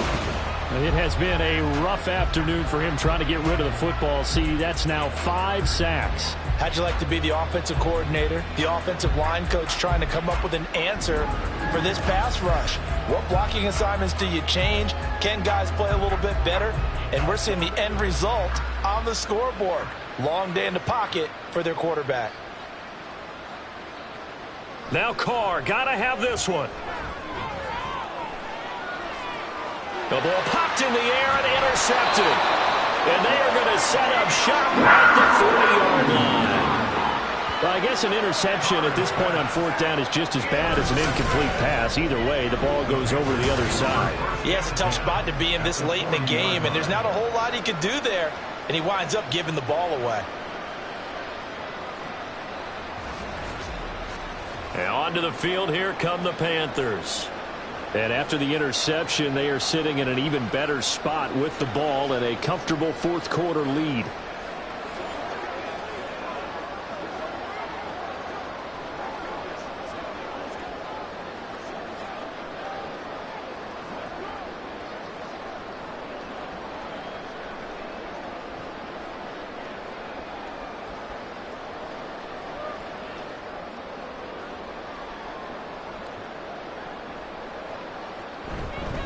On the give, this is Hubbard. And he sneaks his way forward only for a couple here. Second down.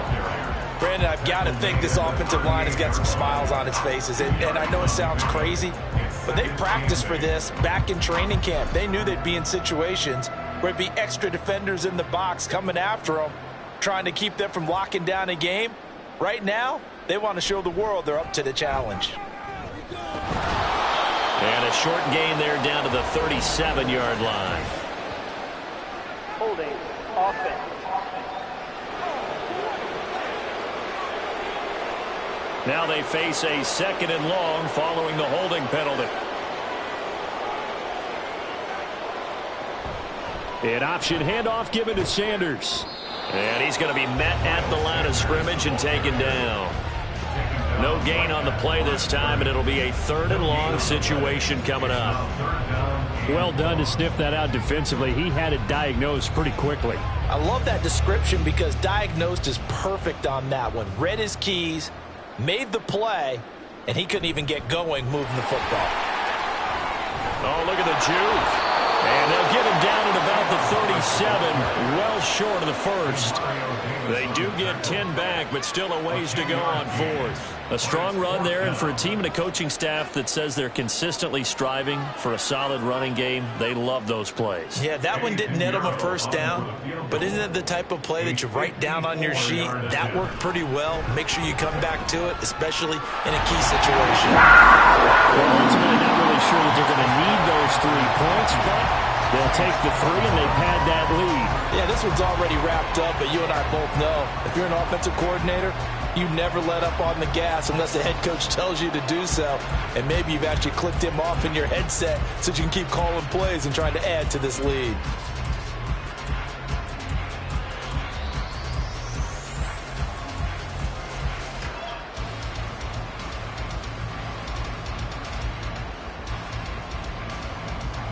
After the field goal, on to kick it away is Pinheiro.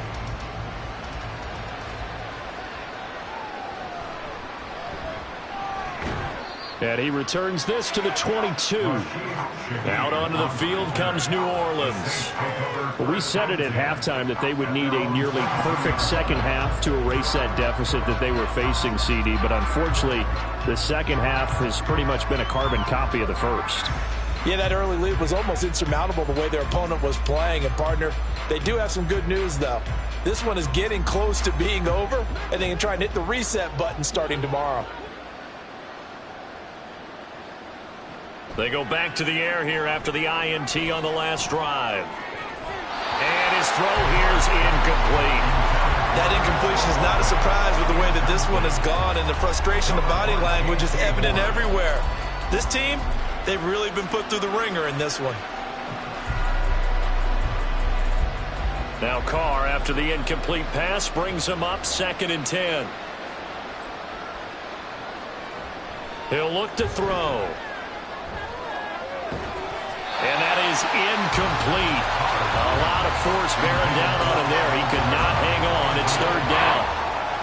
This is certainly a team that has proven it likes to target its backs through the air, and defensively, they were aware of that and certainly were prepared on that throw. So back-to-back incompletions, and that has them staring at a 3rd and 10. Shotgun now for Carr.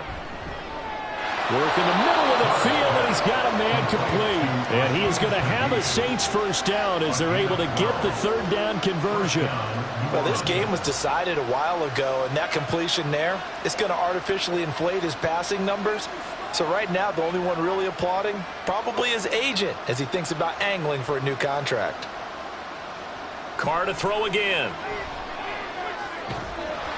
And this will be incomplete. Physical play on the football there, and it's 2nd down.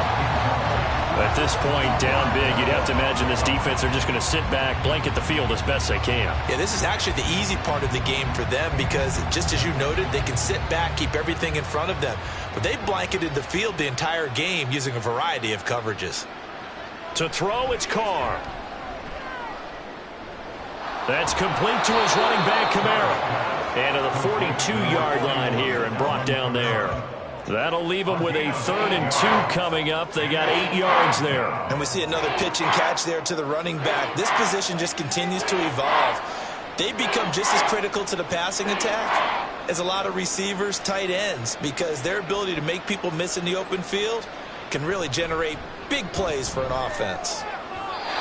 Now a 3rd down throw, but it misses the target, incomplete. A misconnection there. He's hit on just 50% of his passes thus far.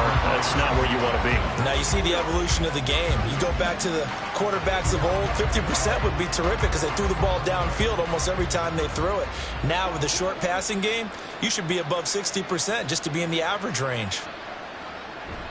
Needing the tough yards, they run it with their fullback. And he is going to have the Saints first down, it would appear. Yes, he does, by a full yard. They get the conversion on 4th and 2. Surprised at all that they went with a fullback there? Not at all, because it harkened back to the days where we watched these games almost in black and white, right?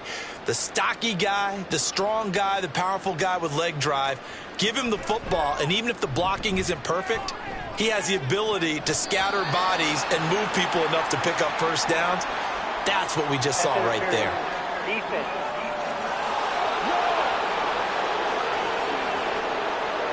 After the penalty, a fresh set of downs. It's 1st and 10. Olave motioning to the left. And they'll fake the jet sweep there and instead hand it Kamara. And he'll manage to pick up about 4. It's 2nd down. Well, on every play call, you realize it's not going to go for a touchdown. So a lot of your calls are setting things up for maybe later in the game, trying to establish the inside run with toughness now, hopefully get to the perimeter later. And let's face it, you could do worse than a 4-yard run on first down. They fake the handoff. Now Carr. That's out to Hill. Right side complete. He is taken down at the 21 after a short gain of 2. Got to give credit where it's due. Really nice defense on that play. The pitch and catch was successful, but not any run after it. 3rd and 5.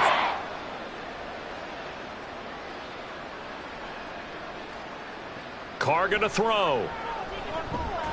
Pass taken in by his big tight end. And he is going to have a Saints first down.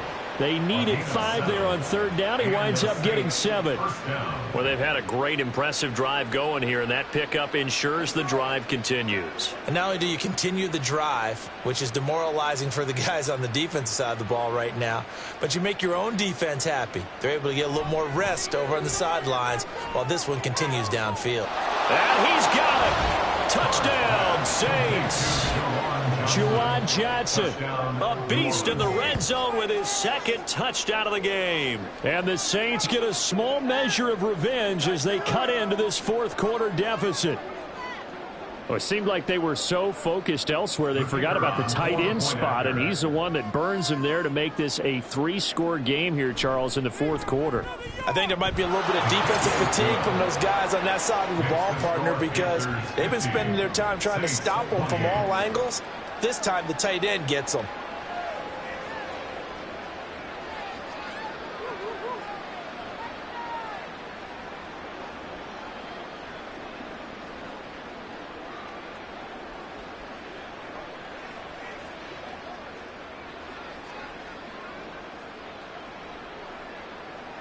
After the touchdown, here's Groupie to kick this one away.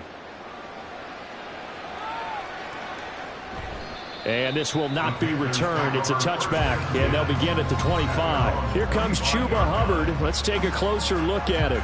He's been a good workhorse. I know we use the word workhorse a lot, but he's been a good workhorse for him in this one. No doubt about it, and there's nothing wrong with that. That's what you're looking for if you're a back, because that means everything's coming together for you. Big guys up front have created space.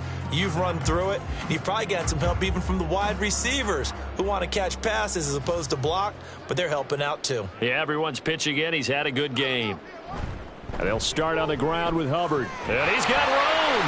And they get him down, but not before he takes it across the 40-yard line. 16 yards right off the bat and a first down. Well, that's a carry they have to be satisfied with, and throughout this game, they've been satisfied with what he's given them. Whenever they've needed a big run, a first down, he's the guy they've turned to. And it doesn't matter what the defense thinks. They feel like they've got the confidence to keep handing it to him and keep picking up good yardage. And a solid run here as he'll pick his way down to the 42-yard line. They get 17 more on that one and another first down. No doubt those are the types of carries they're looking for here, Charles. The lead in the fourth quarter. This is when coaches that have a reliable running game, they breathe a little easier on the sideline. Yeah, they love the idea that they can take the air out of the football at this point of the game. That means they're really counting on that offensive line, counting on the runners, taking care of the football. Because you're going to tell your quarterback, hey, no time to be a hero. We're not going to throw it here. Just eat up that clock. And if you have the ball, they can't score. On any explosive run, you can almost feel the ground shaking, and that's from the offensive linemen creating space for their runners. I had an old coach tell me before, they always told his runners, run around the offensive line in pregame. Get used to the ground shaking so you don't trip and fall when it happens in a game. And he'll work it inside the 30 to the 29-yard line. 4 yards the pickup, first down. Hate to be blunt, but it is just continuing to prove to be the case that this O-line is manhandling this D-line right now. They deserve to roll up their sleeves and show up their biceps because they're doing exactly what you just described, manhandling the defensive front. They've got the leverage, they're powering through, and they're controlling this game.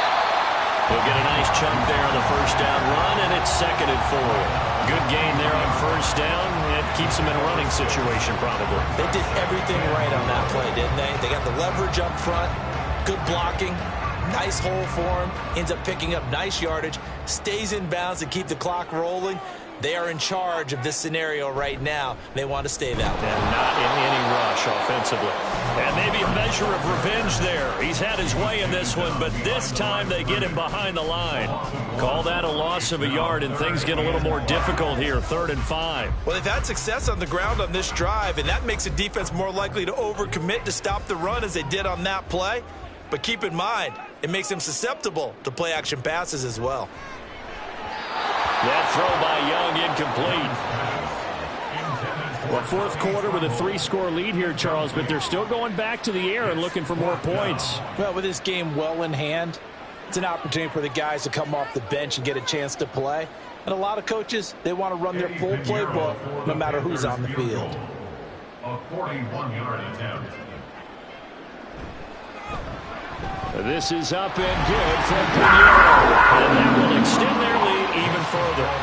Well, it's hard to put your finger on whether this is something to celebrate or something maybe the offense is embarrassed by. But that's now 6 field goals he's made in this game alone. Yeah, he's bailed them out quite a bit so far. But it's very comforting to know that you have a kicker that's got your back.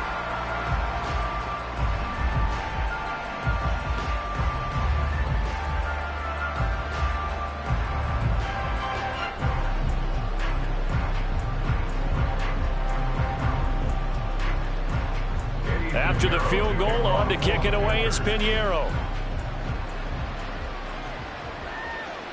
From a yard or two deep, here comes a return.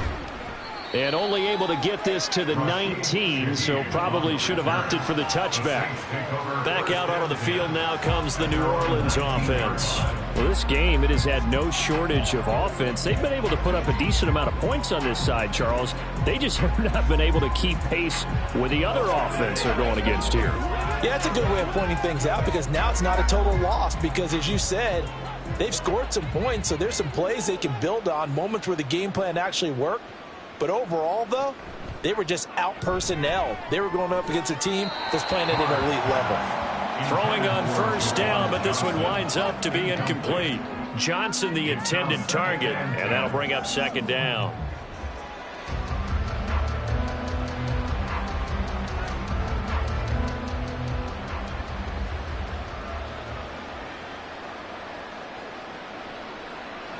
Now Carr. They'll get this out to Kamara. Stopped at the 24-yard line after a gain of 5. You got the big lead defensively. Willing to give them that underneath stuff, right? And this is why you work on your tackling. Tackle them after the catch, inbounds, keep the clock running.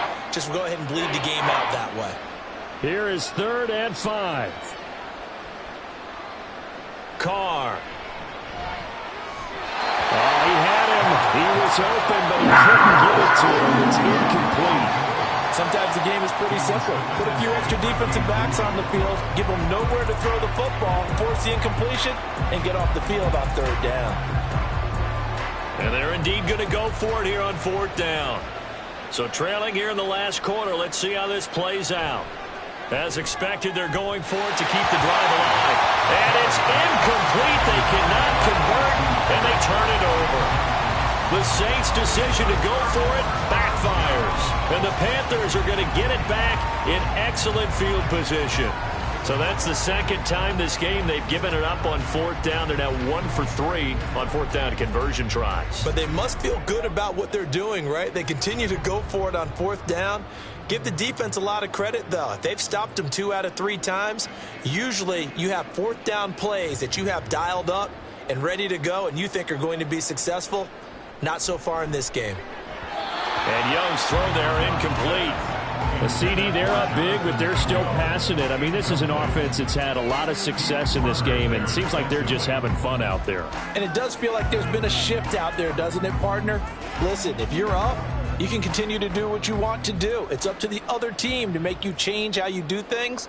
They'll continue to throw it around until stopped. Young to throw again on 2nd and 10. That's over the middle and caught by Mingo. They get 6. That'll leave them with 3rd and 4. And we've seen him have success earlier on with the ball in his hands because he is a get it in space and make a play kind of a receiver. But that time, they closed on him quickly and held him to a short gain. In search of 4 yards here to pick up the first down. On 3rd down, here's a run by Hubbard. And he takes it down to the 13 and picks up the first. 5 yards is the pickup there as that extends this drive. And carries like that, that's how they're going to continue to salt this thing away here, Charles, in the fourth quarter. Yeah, how about that? A new set of downs. Clock continues to move. No better way to close out a game than to tap those mastodons you have up front and say, guys, keep pounding them. Let's keep the ball, keep their offense on the sidelines, and let's close this one out. The play over before it really got started thanks to Pete Werner. On this day, the ground has been his, but at least on that individual play, we just saw the defense finally with a win. Yeah, they finally got one, and that's a win for them, but all game long, he's seen the holes, and they've been huge for him. Kind of like a baseball hitter in the zone. The ball seems bigger, and he's just whacking it. These guys, they've got it going today. And the stop will come inside the 5 at the 4. They get 11 back on that one. It leads to 3rd down. So from 2nd and long, now we go to 3rd and very manageable. Yeah, they love that phrase, don't they? Because as an offensive coordinator, you can keep people a little bit off balance and guessing because you don't have to throw it. You can come back with a strong run game if you want to. And if you're in 4-down territory, that really opens things up for you. And this will be caught. And the carnage continues. It's another touchdown. Yet another touchdown in what has just been a high-scoring affair, a fun one to watch. And it's the rookie quarterback, Charles, coming through with yet another touchdown pass to pad the lead. Did we come into this game where defense was optional? Because it certainly feels that way, right? But when you look at the scoreboard, this rookie, he has his team moving at a little bit quicker pace than his opponents. The entire offense is going to get plenty of praise, but I think these coaches have to be especially happy with what their quarterback has done. Piñeiro's extra point up and good. And this one was over a while ago as they just add on to that big lead.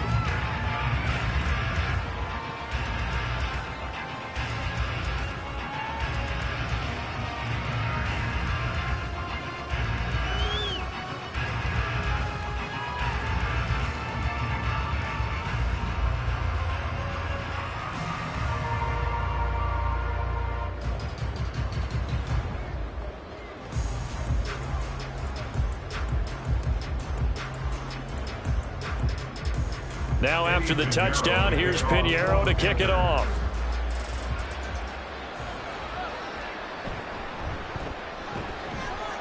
And he won't quite make it to the 25. Set to take over once again. Out comes the Saints offense.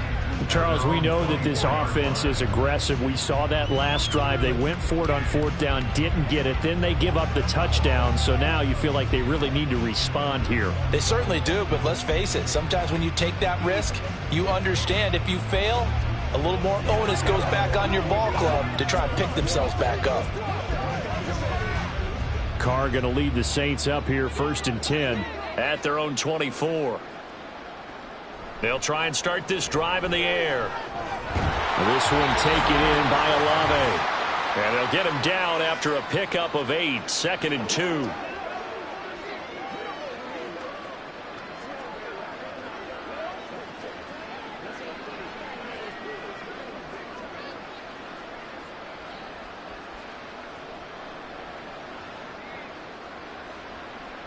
Now Carr. Oh, he'll want that one back. Incomplete.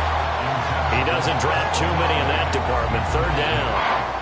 This has been a rough one, to put it mildly, for him. And after this one's done, you just feel like at the post-game press conference, this team's going to have a lot of questions and definitely not a lot of answers. After the incompletion, here now, 3rd and 2. To throw his Carr. Able to find the open man. That's complete. And he is going to have a Saints 1st down as they're able to get the 3rd down conversion. And with this game well in hand, perhaps we are seeing the coverage lighten up a little bit as they got burned there a bit for a 1st down. But we certainly know the coach isn't happy along the sideline, because he certainly wants them to finish this one out the way they started it. He doesn't want to give up any soft completions, no late points. He wants his lead to stay right where it is. Carr able to locate his running back, Kamara. And he's got this to the 30 before being taken down. 22 yards on the catch and run, a 1st down. A great job there, and that old cliche, taking what the defense gives you, comes right into play. Nothing too out of the ordinary about the throw. Just a little dump off over the middle. But what is out of the ordinary is what he did with it after the catch. Not only did he grab the ball, but how about the significant yardage he picked up after he pulled it in. And now a throw on 1st down there, but it's incomplete. Timing's crucial in any route thrown, but when you throw an out, so many things are going through the mind of the receiver. Catching the ball, timing it up with the quarterback. Are my feet going to get down inbounds? On that play, all those things going through his head might have caused him to drop it. Carr will try it again on 2nd down.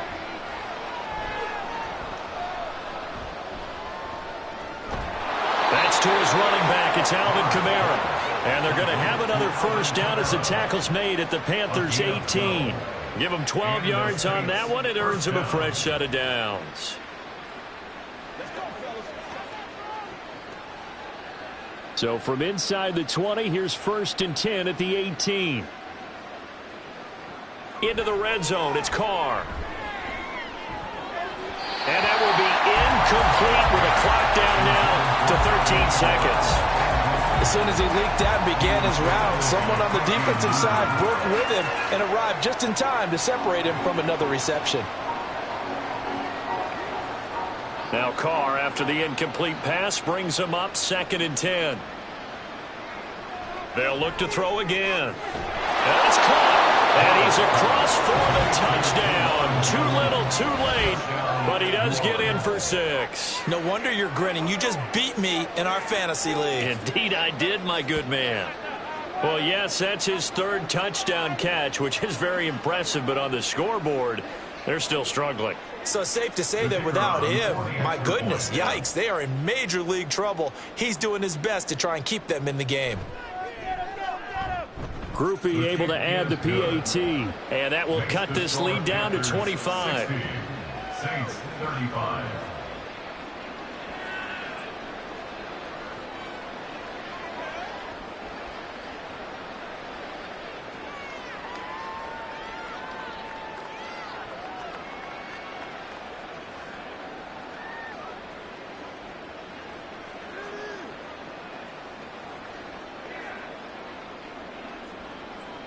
After the touchdown, here's Groupie to kick this one away.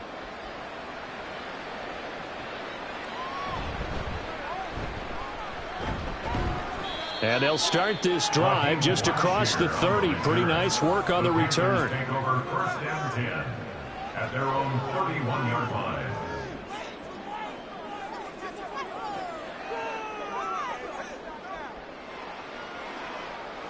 The Panthers out there and ready to begin their next drive.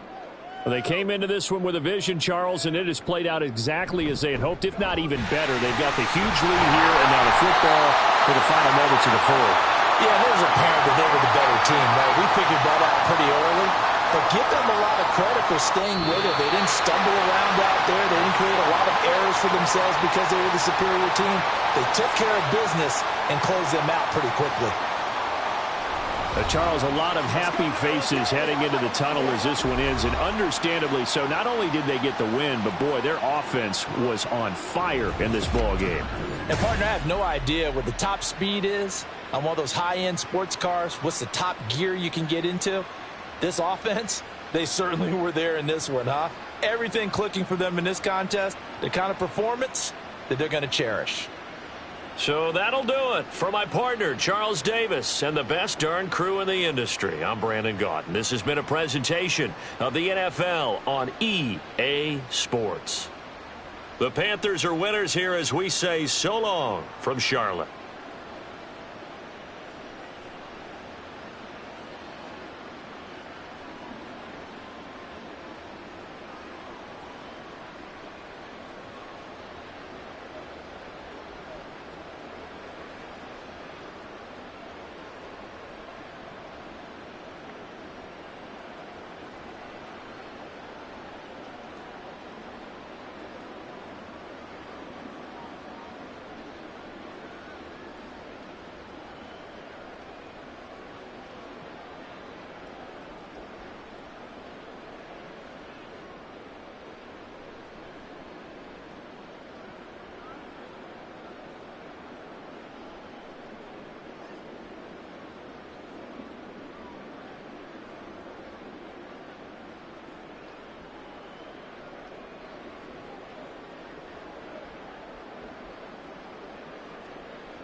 It's the National Football League on EA Sports. And if it's in the game, it's in the game. It's the Buccaneers and the Niners under the lights on Sunday night.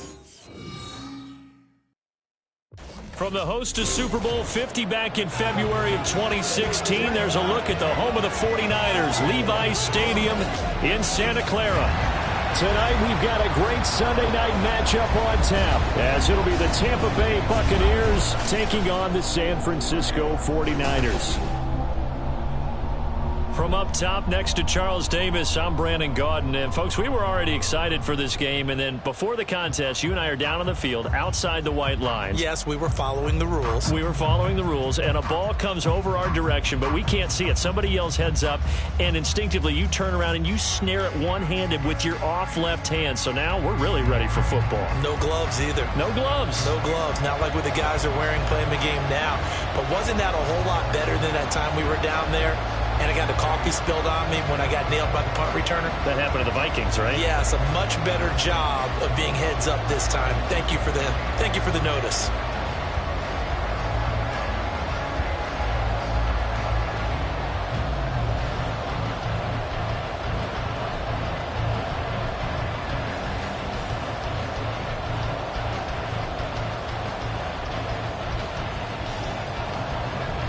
The kicker, Jake Moody's got it teed up. And we are underway now from Santa Clara. Here's Devin Tompkins on the return. And he will make it to the 20-yard line and no further. So out come the Bucs now for their first drive.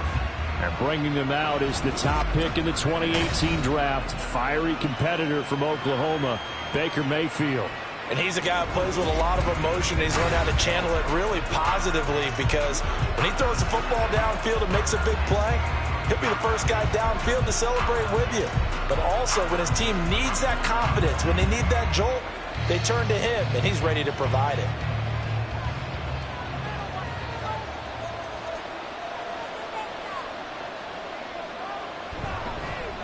They'll start the drive with a give to White. And this is going to be a Bucs first down as he gets this up past the 30.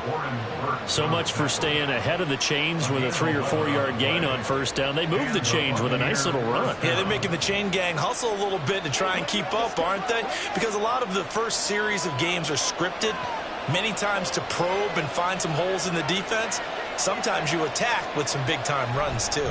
They go right back to White here on first down. And he'll get a few yards here to the 34. The big part of a middle linebacker's job is being able to take on blocks and then go make plays.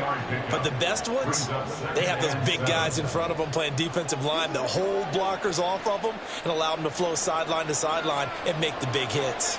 2nd and 7, operating from the 34. They stay on the ground with White.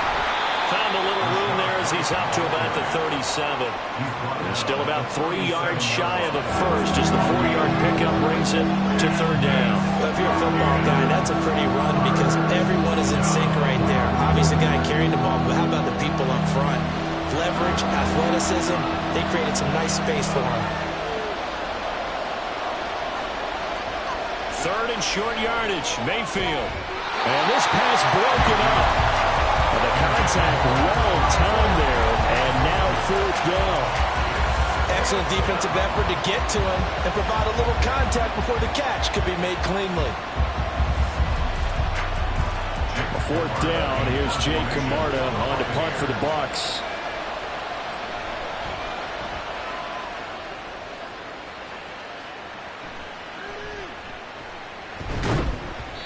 They'll net only 35 here following a 43-yard boot, 8-yard return. And the Niners will go on offense, 1st and 10. So out comes this offense to take over for the first time.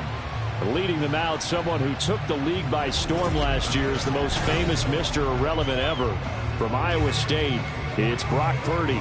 And you'd think as a young QB there'd be some nerves leading an offense out to start a game, but haven't seen any sign of them right now. And speaking with him earlier this week, sensed that the pressure wouldn't get to him. He feels comfortable being the face of this offense and shouldering the expectations on game day, even if he doesn't quite have the years of experience other quarterbacks do. And down he goes, but he takes it up to the 40. First down yardage on the first play of the drive, give him 14. And we see the emphasis early here. Get your star receiver involved, able to do it successfully.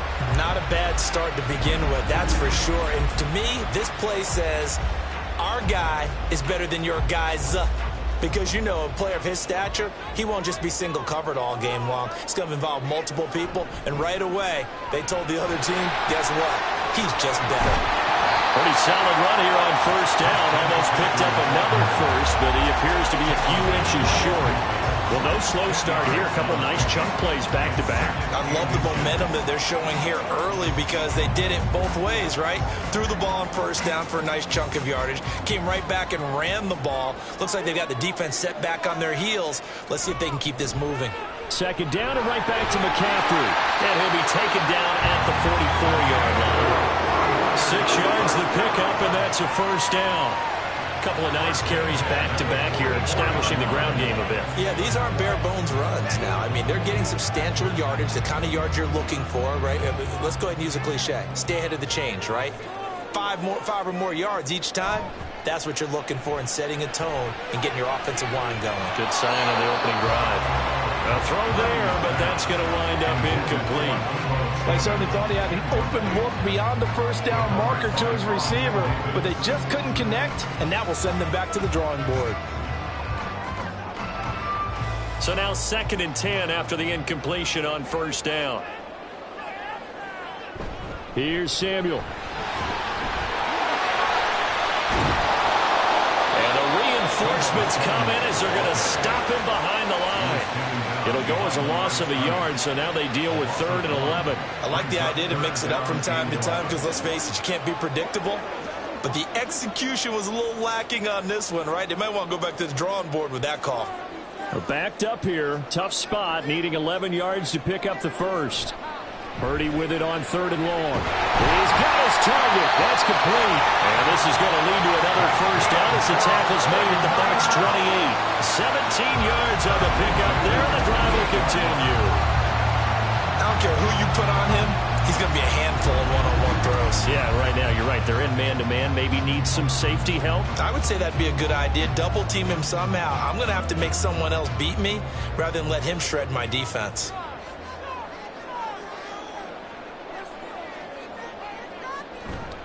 Purdy now to throw off the play action.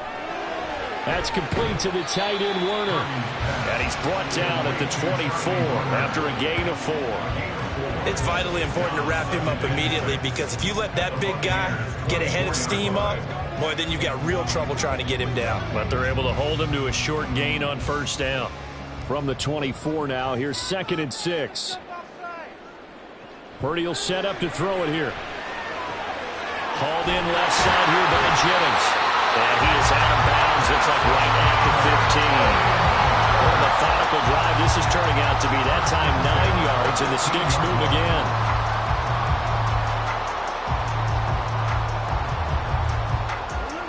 Line of scrimmage, the 15. It's 1st and 10. On first down, this is McCaffrey. And now they're inside the 10 as he's brought down at the 9. It's a 6-yard gain on the ground, and that'll make it 2nd and 4. A quick burst there, and he nicely bit off a pretty decent gain. This is a 2nd and 4, ball at the 9. Here's Purdy. Got a man right side, it's McCaffrey. And he'll be brought down right on the edge of the goal line at about the 1-yard line. 7 yards on the pickup there, and first and goal. Well, they've certainly done a nice job spreading the ball around on this drive. This time he gets it out to his back, and it's another nice play and another first down. They've got the defense on their heels a little bit. They're reacting instead of being aggressive and making plays. Slipped one tackle, but no more as he's knocked to the deck behind the line of scrimmage. That's going to go as a loss of 2, and it'll be second down. A lot can go wrong when you call a play like this down in the red zone, but that's where you appreciate this from your head coach. He's not afraid to trust his guys to do the right thing, and as a player, that means an awful lot. Oh, how about this call down near the goal line? And he is going to lose yardage here. It'll be a loss of a full 3 yards there, and it also brings up third down. This is why I've never been a big fan of trying to get too cute down here by the goal line. For every one time something like this works, it seems like it blows up about 10 times. And sure enough, they'll wind up losing yards here. They'll look to throw on third and goal. And he's going to take it in. Touchdown, San Francisco. A 6-yard touchdown run. And the 49ers will claim the early lead as they're on the board first here tonight. An ideal start for them, really. You force the punt, and then you go down and score. And you've got to see a fist pump on the sideline from the head coach, don't you? Because he's turned into his bench, and he's telling his team, this is how we prepare. Force the punt, go downfield and score. I told you guys, it's just like a boxer in the gym preparing for the fight. Now we get to turn it all loose. Moody good with the extra point, and that makes the score 7-0.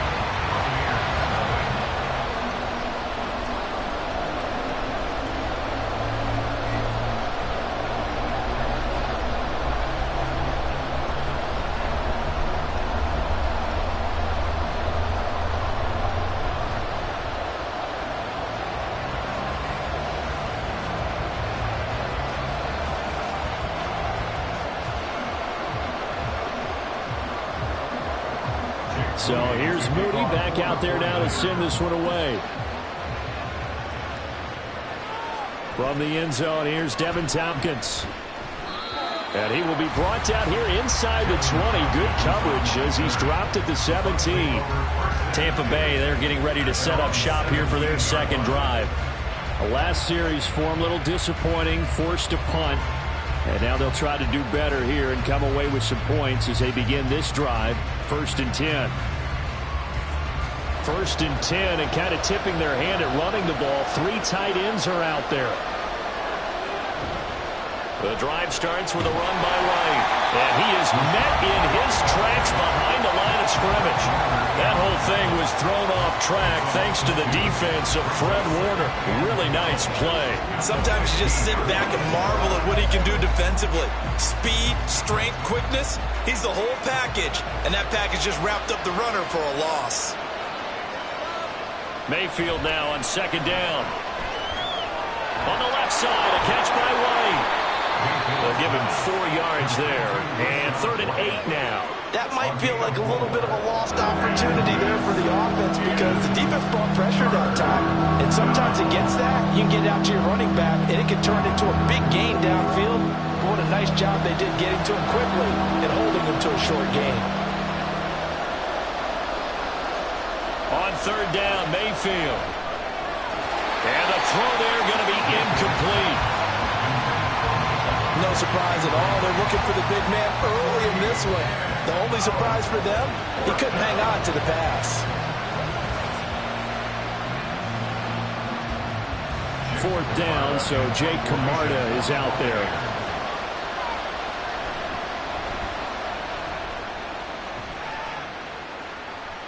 Fair catch taken just inside the 40-yard line. They call that a punt of 38 yards officially, and out will come the offense as they take over.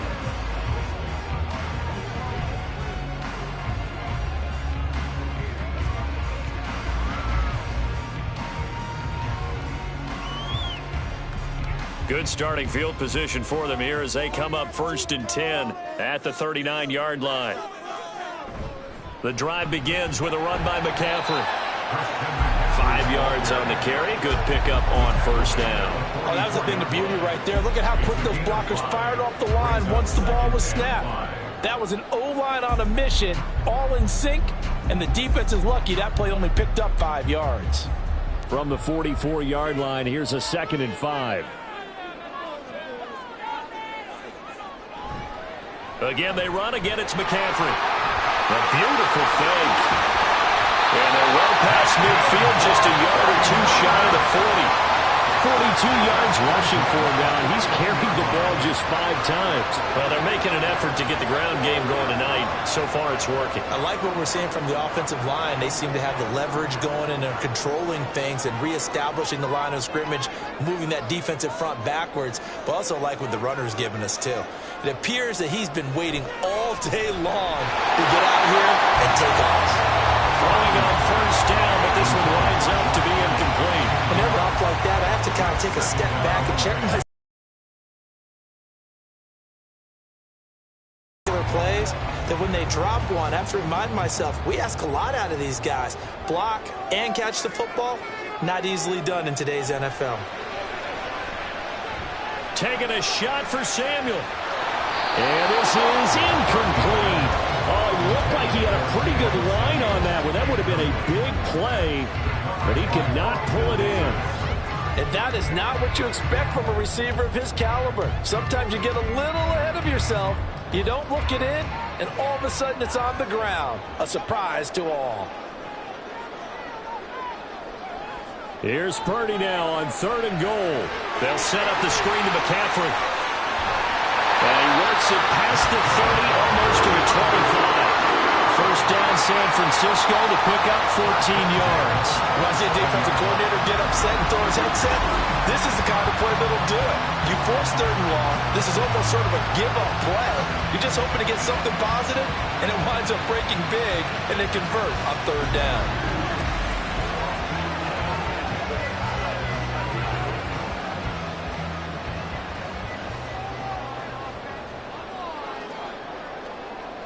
Again, it's Purdy to throw it. And his throw is incomplete. Nice progress down the field was halted by that incompletion. They could try for some safe yards here to get things moving again, or keep throwing it and pushing it downfield to try and pick up bigger yardage. An incomplete pass on first down. That leads to a 2nd and 10. Purdy. Over the middle, that's complete to McCaffrey. They do get a couple, but they'll be left staring at a 3rd and 8 coming up.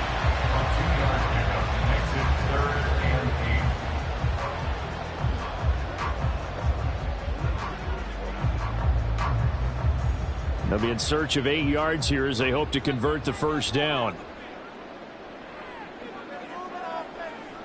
Purdy now to throw. Work in the middle of the field. He's got a man complete. And able to get him down, but he does reach the 5. They're able to convert on 3rd down, and that sets up a 1st and goal. Well, as a coach, you absolutely love seeing the offense find their rhythm early, and that's exactly what we've seen so far. They had a touchdown on their opening drive, and now they connect here for another nice gain for a 1st down. This offense is moving the ball well, exactly as he drew it up in practice.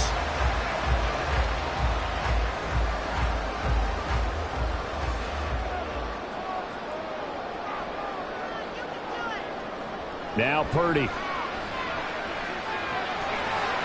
Toward the pylon, but it's incomplete. Down this close to the goal line, first down. Surprised that wasn't a run? I am, and you know I'm old school. I want to run the ball on first down in this situation because 2nd down, that gives me an option of running play action, maybe throwing it. A line of scrimmage, once again the 5 as they get ready for 2nd and goal. Purdy sets up to throw again. To the goal line, but it's incomplete. My first thought is surprise because that's one of the better tight ends around, and I've seen him pull in balls like this before. But how about a little credit to the defense forcing that incompletion? A big play forthcoming. Here's 3rd and goal. Purdy looking to throw. Touchdown 49ers! Charlie Warner, a 5-yard touchdown. And the Niners have taken a first quarter lead. Another impressive drive, so they're 2 for 2, 2 touchdowns. Charles, a great start to this ball game for them. And one of the words that's really worked its way into our lexicon is stacking. They've stacked momentum each time out, and not only on offense. Between those touchdowns, defense held, forced a punt to get the ball back, and they've played awfully well in this one. Both sides playing at optimum level. Moody good with the extra point, and that'll make the score 14-0.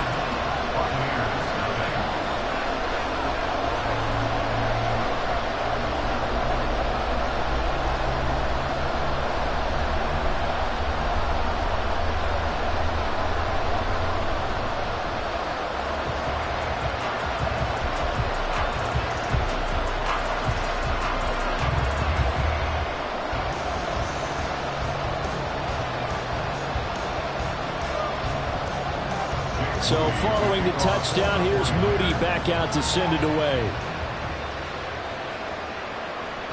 And it'll come out to the 25 as he will not attempt to return. And Tampa Bay trots out there now. Still in the first half, but this offense has struggled. Haven't really been able to get anything going, not only in the points category, but in the yards category. We'll see if they can do better here on this drive.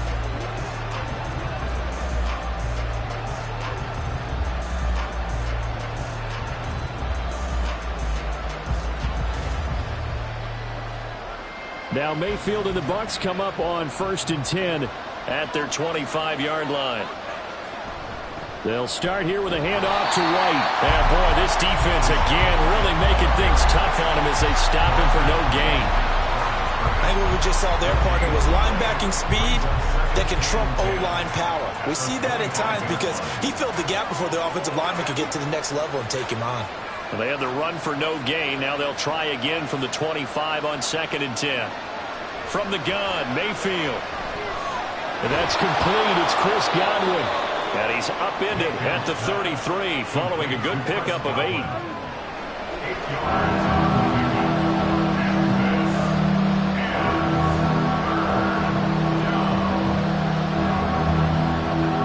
Now they need 2. Here's 3rd down.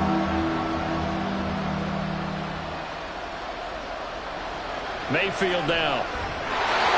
Quick throw there, but it's going to be incomplete. Well, based on what we've seen so far, I don't think you can even call this an off day anymore, partner, because this group we're watching, they are totally out of rhythm, trying to get their game plan up and running. That 0 on the scoreboard is glaring down at them with every incompletion. Here's Jake Camarda now. And he's getting a workout here in this first quarter as he gets it away. It's a 44-yard punt, just 3 on the return. And it will be 1st and 10 as they take over. And San Francisco gets set to go here. It has been about as perfect of a start to this game as these guys could have asked for, Charles. They've scored on their first 2 drives. They still haven't given anything up on the other side of the ball, so they can already make this a 3-score game here if they can come away with points on this drive. Yeah, they're almost pushing them to the brink, aren't they, partner? Almost to the point now where it's a loss of words for me, which I know would excite all of our viewers, but you're just now supposed to see that type of dominance so quickly in a game like this. Everything they've done has been working so far. Offense, defense, you name it, it's going well for them.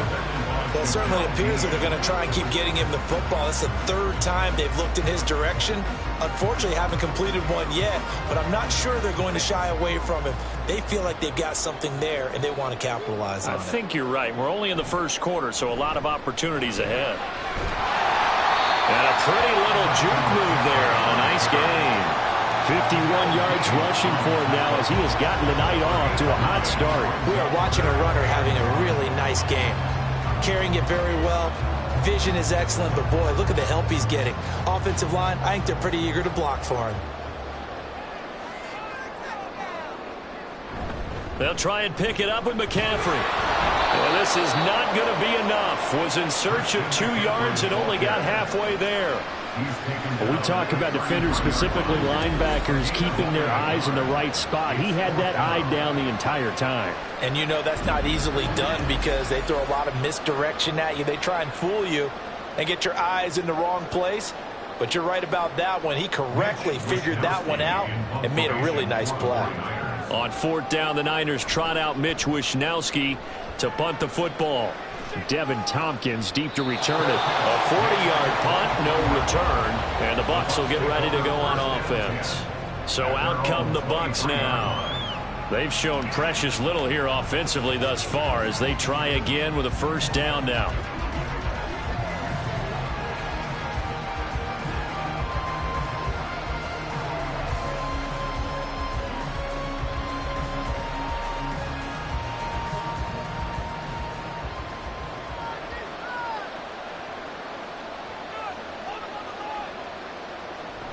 They go play action. Mayfield. And his throw's going to be incomplete. I think he's got to be careful not to force anything into coverage right there. There weren't really any throwing lanes. But the best part for him, he's got 2nd and 3rd down to fall back on.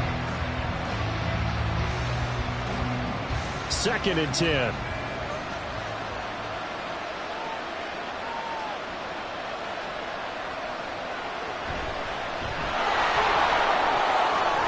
Dances by him.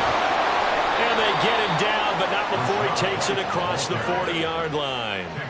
A big pickup there, 18 yards and a Buccaneer first. I'm okay with the call there. In fact, I actually like it. I know they're down a couple of scores, but the running game worked in that situation. I would continue to go in that direction.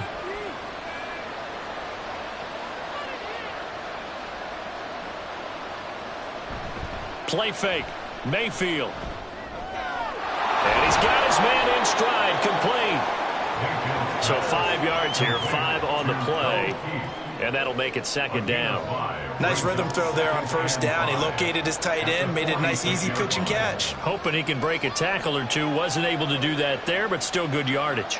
Here's a 2nd and 5. Mayfield to throw it. It's caught by Mike Evans. And Evans will have a Bucs 1st down as he'll be taken down at the 46. They'll get 9 out of that one, and as a result, the drive continues. So from inside Niner territory now, this is 1st and 10 at the 46. They'll go up the middle with White. Oh, nice. There he goes, left side. Touchdown, Tampa Bay. 46 yards for the rookie Rachaad White. And the Buccaneers have cut it back within a score. Well, earlier in the week when they had their scouting report meeting, this was the explosiveness that they talked about trying to contain. They were concerned about it all week, yet he still did it to them. Wonder how that's going to carry over the rest of the game.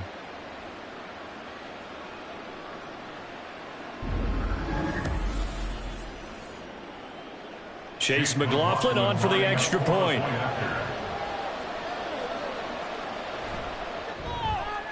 And that one makes it 14-7.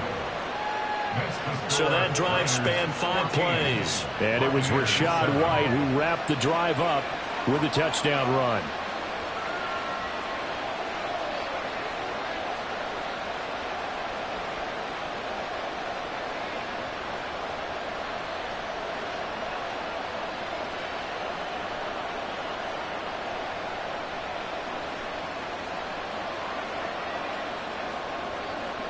Following the touchdown, here's McLaughlin to kick off.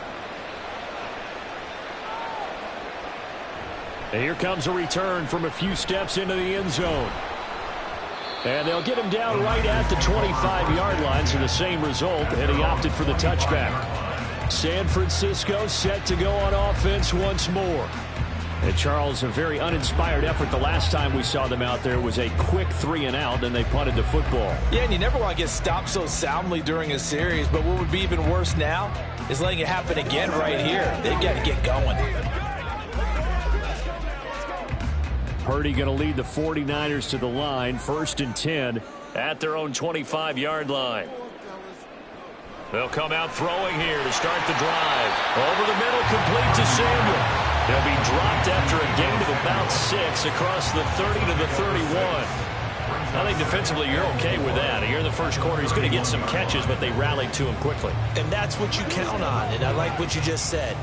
First quarter, can you do it all game long? They catch it, you tackle them, they go down on the spot. Because when you're able to do that and you don't give up big chunks of yardage after the catch, now you put the offense in a position where every series they have to work hard to pick up first downs, and you tend to stall them out when you do that. A 6-yard pass on back-to-back plays. Picks up the first.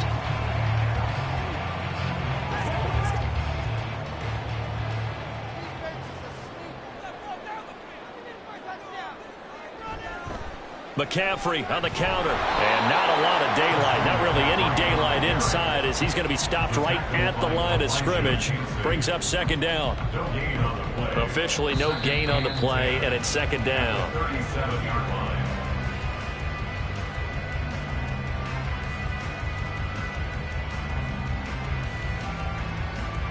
Through one quarter, 14-7 our score.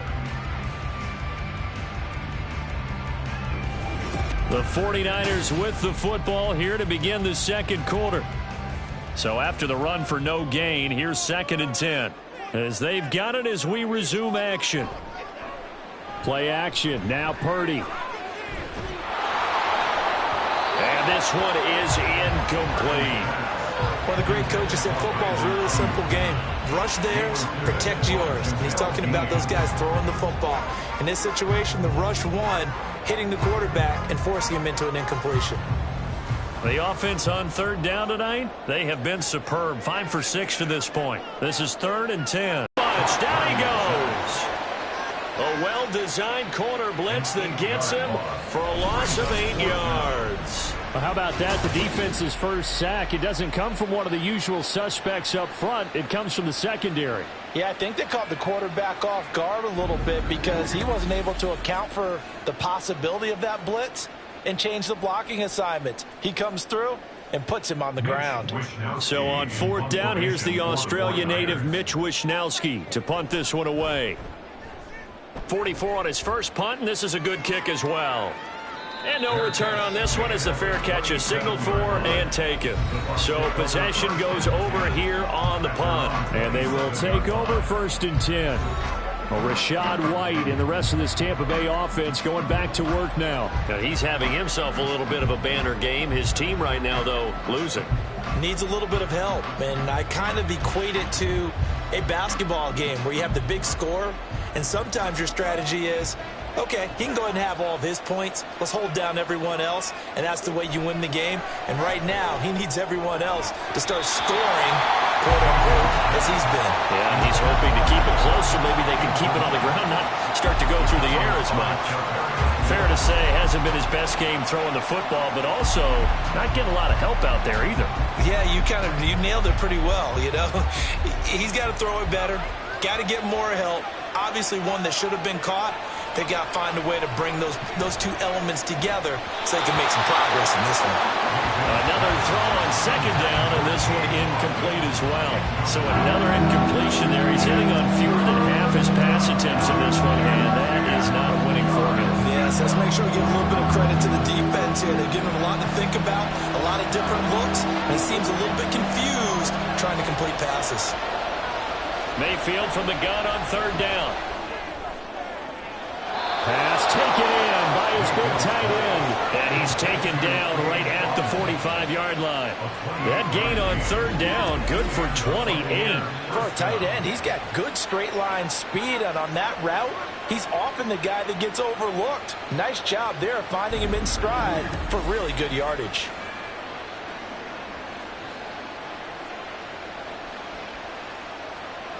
So from inside Niner territory now, this is 1st and 10 at the 45-yard line. Mayfield on play action. Looking downfield for Godwin. And he's got it inside the 10. Touchdown, Tampa Bay. Chris Godwin, 45 yards. And the Buccaneers are an extra point away from drawing level. Well, they went play action there and set it up nicely for him. I mean, he can flat fly, and they hit him downfield. And it doesn't take much to create that extra bit of space that a guy of his speed needs. If you go play action, all you want is just a moment where the guys covering take their attention somewhere else, and then he's by him. And once he's by him, there's no catching him. As they always like to say, If a receiver's even to a defensive back, that means he's leaving. Unless that DB is Charles Davis, right? In that case, he left me a long time ago. Come on now. Trust me.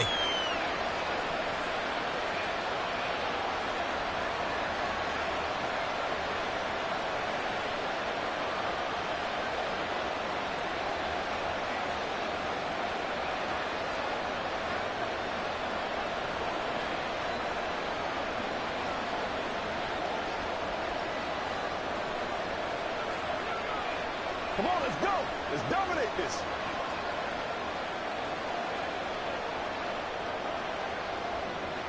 This one tied at 14 now as he sends this one away. Taking it about the 1. And they will wrangle him down a couple yards shy of the 30. San Francisco's offense returns to the field. And that 14-0 lead to begin the ball game, well, that's gone now. Time to regroup. I think even up 2 touchdowns, they knew this wasn't going to be a walk in the park, and I think that's why we would see the head coach going up and down the sidelines telling his team, let's stay with it, let's keep going. It's almost like he knew they were going to make their run at him, and they have. As you said, let's see if they can regroup and get going again. Purdy going to lead the 49ers to the line, 1st and 10 at their own 28-yard line. And he'll start by handing this off to McCaffrey. And he's going to lose yards. They take him down at the 26. Shaquille Barrett there pushing upfield to make the stop. I know that speed is the hallmark of today's NFL game, but the key to good rushing defense is still having your linebackers set the edge.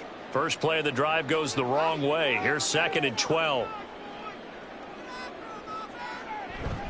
They stay on the ground. McCaffrey again.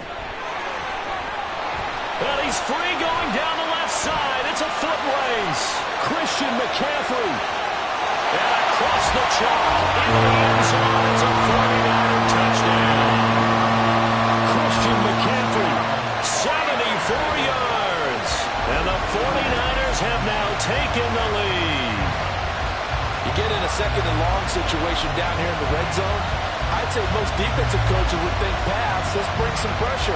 So this is kind of a tendency breaker here to hit him with something on the ground, and he'll take it all the way into the end zone. Now Moody for the PAT.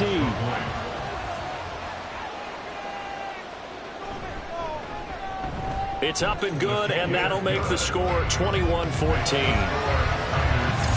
So 2 plays on that scoring drive. That's how they drew it up. And the long run into the end zone, and what a run it was.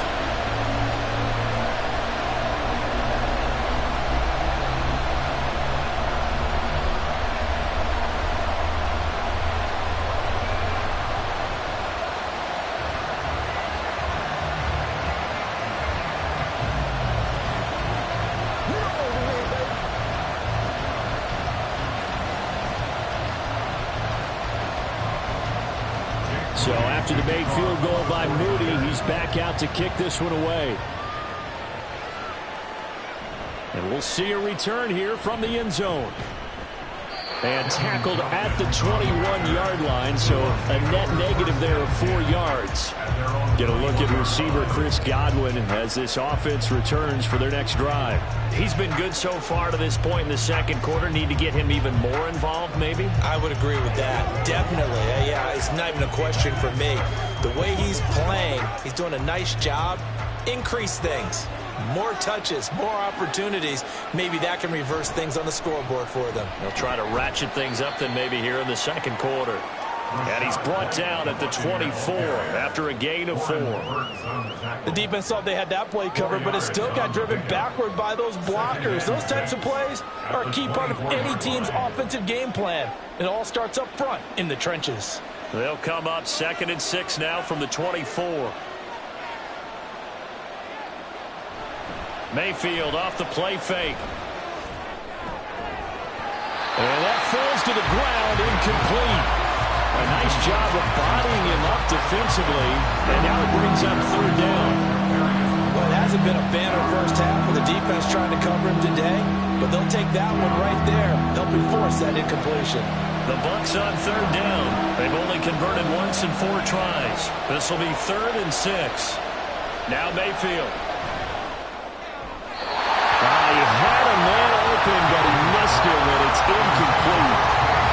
to stop this defense needed to get them back on track. They've been pretty well dissected by the offense here in the first half. After that possession, now they know that they can compete with this offense. Jake Camarda sent on now to punt this away.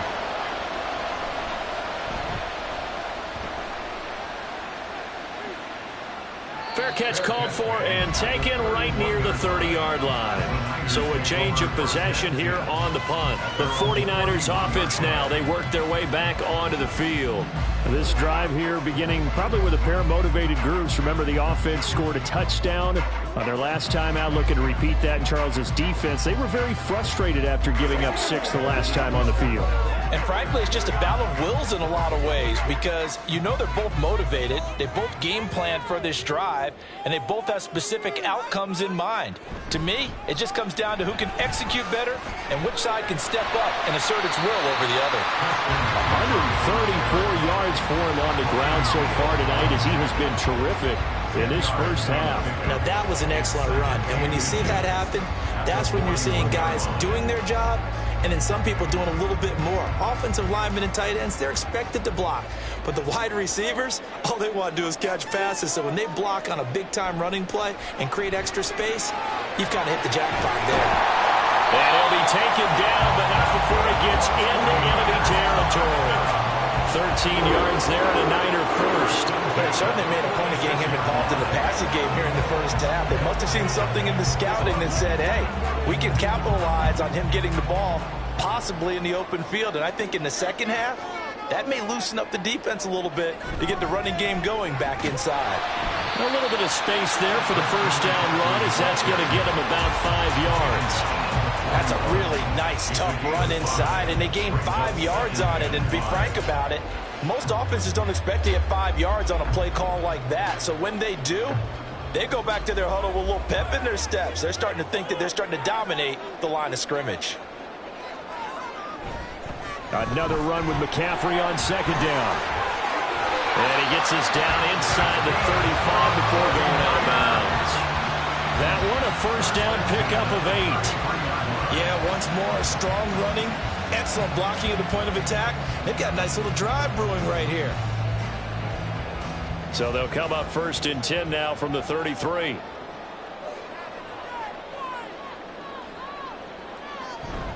Up the gut, McCaffrey. And maybe a measure of revenge there. He's had his way in this one, but this time they get him behind the line. Officially, it's a 1-yard loss. That's going to bring up second and 11. That was well played there defensively. 2 tight ends in the formation, which essentially gave them 7 blockers up front. Hard to imagine with all that size and beef that they could let a tackler through, but that's exactly what happened. A loss resulted. He lets this one fly toward the back of the end zone. And that will be incomplete. Trying to dial up the long one way out there, but it'll be third down. Early on, the running game's been working well, and the offensive line has been pleased by that. The thought process there, catch those safeties creeping up, trying to help against the running game. They tried to hit them over the top, unsuccessfully. Purdy with it on third and long. Checks this one down. It's Mitchell. And they will rally and stop him short of the first down. They get him to the ground at the 26. That'll bring up fourth down. They wind up getting 8 yards, but they needed more than that. Brandon, it certainly looked like they had that play defended well, but it still almost worked. Got it to the running back. He wound up getting really good yardage out of it, but it was third and long, and they were able to rally and stop him before he could get to the marker. And his kick is good. And the lead works its way up to 10, 24-14. So no problems at all on that one. And you know, there's virtually no win. This is a kicker's dream here tonight. It absolutely is, isn't it? So to me, with no wind, it should be a passer's dream as well, right? But in this case, the defense held out. They had to force the field goal.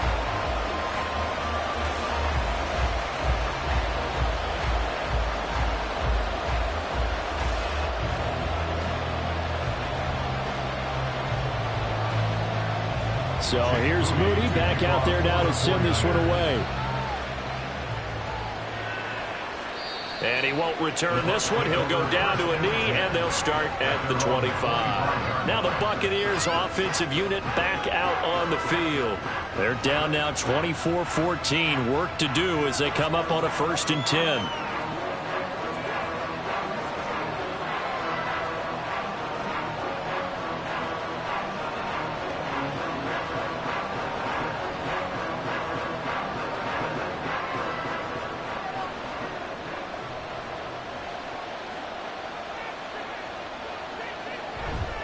They start the drive with White. He'll be dropped after a gain of about 6 across the 30 to the 31. If you're in the offensive huddle, you're smiling after that play because you've certainly got them guessing now. 2nd and short, could they just hand it off for another big gain? Or did they take advantage of this spot to take a big shot downfield? They'll come up now 2nd and 4 from the 31. To throw, Mayfield. Quick throw, finding Mike Evans. And he'll be tackled right on the chalk of the 45.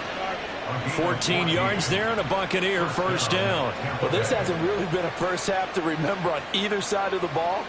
But I think this kind of makes this an important drive. You'd love to get this back to a one-score game if you can. And that's good work there to get some yardage here and pick up the 1st down. 1st down, here's White. And he got blown up. Losing yardage on the play back at the 44. They'll lose a yard there, and it's 2nd and 11. Part of the thinking when you bring in extra tight ends, you're hoping that each of your guys gets those one-on-one blocks and creates a crease for your runner. But the converse is, though, you've got to win those one-on-one blocks. And when you don't, that's the result you end up with. On 2nd down, they'll run with White. And he's going to bull his way forward to the 48. On a 2nd and long, it's really nice to see an offense that has enough confidence to run the football in that situation. I think that goes back to their practice and game planning. They've seen things that they've seen on tape and in previous games that led them to believe that even in a long-distance situation, they can still run the football and gain enough yardage to put themselves in a good spot on 3rd down. He's going to let this go. Back of the end zone. And unable to connect. Incomplete. Well, give them credit. They took their shot, but it's going to bring up 4th down. I like the fact that he took the shot deep downfield. Even if you don't get the catch, maybe you get a defensive penalty and pick up the yardage that way. Here comes the Buccaneers punter now, as he'll come on for his 5th kick of the night.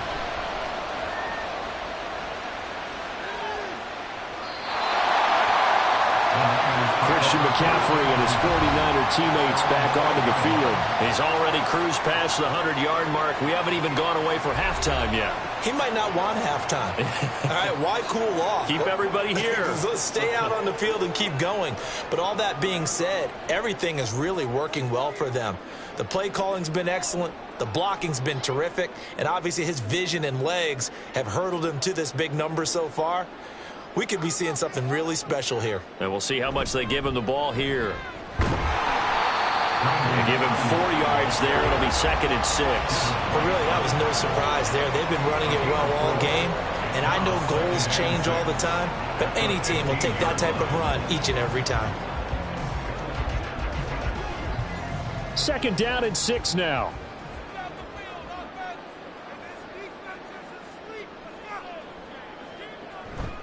McCaffrey running up the middle.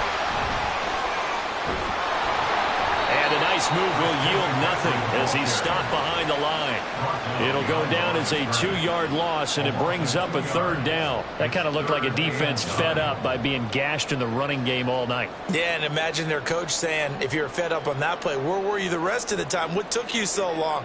But flip it over to the offensive side. They've been dominating this thing, and to finally have a play go against them, that's not something that's going to make them feel very good this evening. Purdy. And incomplete on the deep ball. That might be the 3rd down stop that they needed because they've had a lot of trouble slowing down this offense in the first half. This might be their opportunity to get off the field. Here's Mitch Wishnowsky now.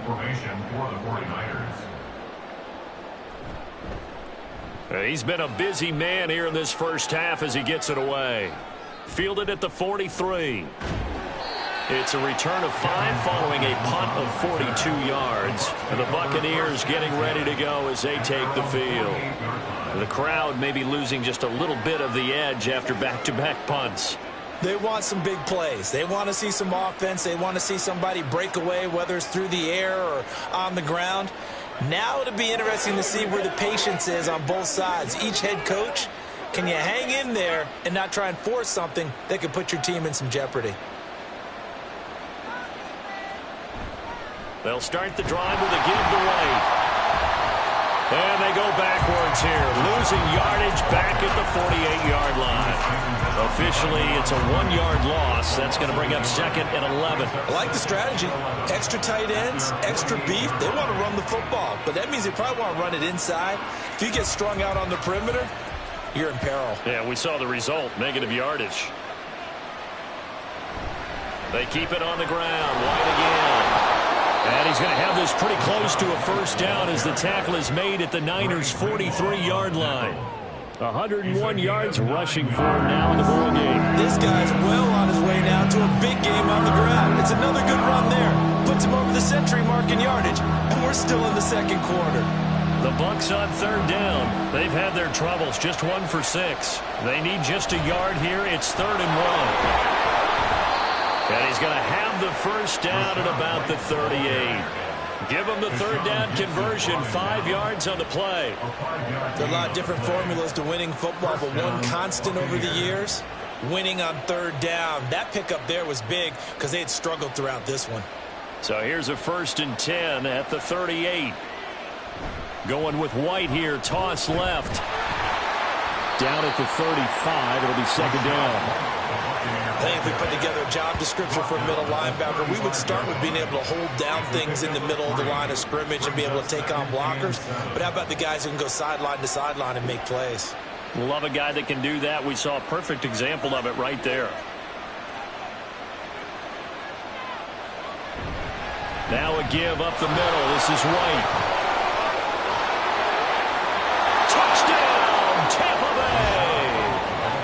Rashad White with his second touchdown here in this first half. And the Bucs have got it back to within a score.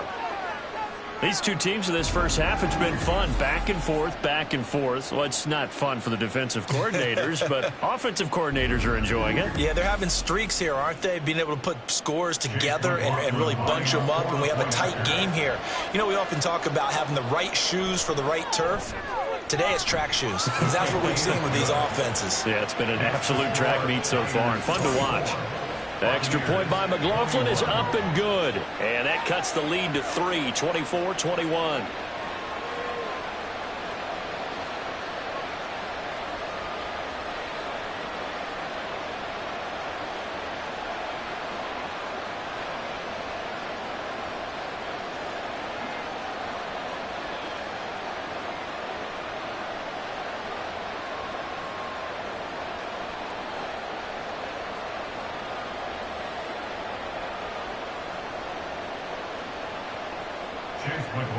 Following the touchdown, here's McLaughlin to kick off.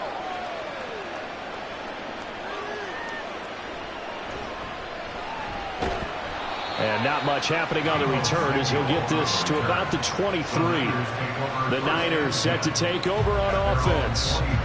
No points last time out. They were forced to punt, if you remember, but no time to dwell on that. They've still got the lead here and a chance to add to that here. 1st and 10 as this new drive starts.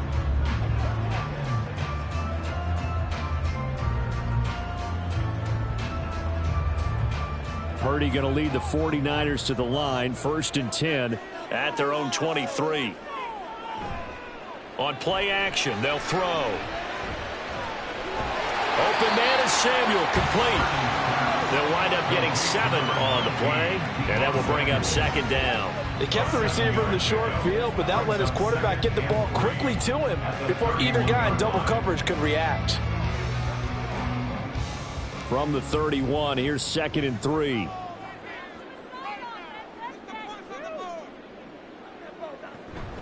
From the shotgun to McCaffrey. And running with power here.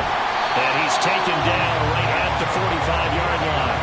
Good yardage as he rumbles for 24 and a first. Well, he's broken off some big-time runs here in this first half. Yeah, and let's just face it, when you go into a game, you think you've got the plays that are going to work, but when you actually get out there and they're starting to happen, your confidence rises, and he's running with terrific ability right now. So from Buccaneer territory now, it's 1st and 10 at the 45-yard line. Shotgun handoff now to McCaffrey. 5 yards is the tally on first down. That brings up 2nd and 5. Consecutive positive runs for him on the last 2 snaps. He certainly appears to be trying to put the offense on his back and just move them down the field when his number is called. The way he's running it, I keep going back to him. From the 41, here's 2nd down and 5. Purdy off the play fake. That ball caught. Brandon Ayuk. And this is going to lead to another first down as the tackle's made at the Bucs' 20-yard line. A gain there of 21 yards.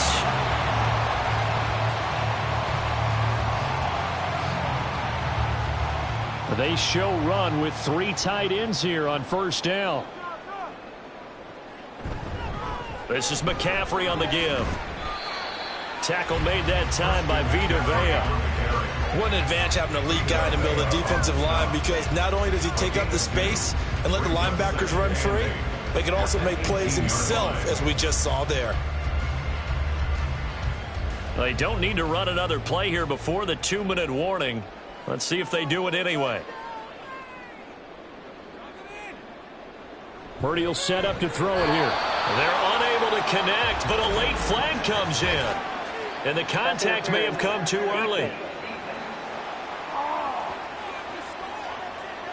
So the contact came before the ball got there, and the flag is thrown.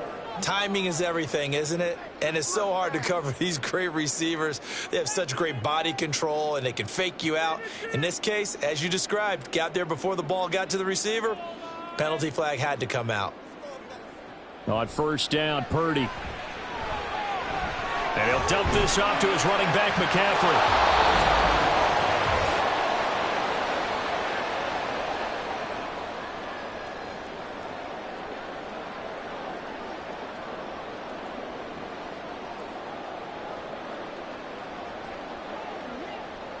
Here's 2nd and 10.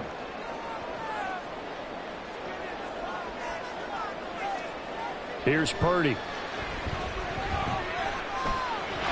His throw incomplete.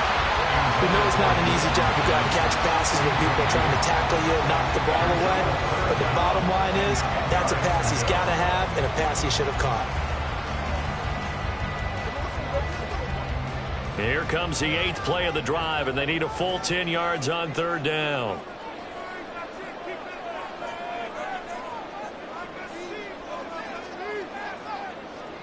Out of the gun, Purdy.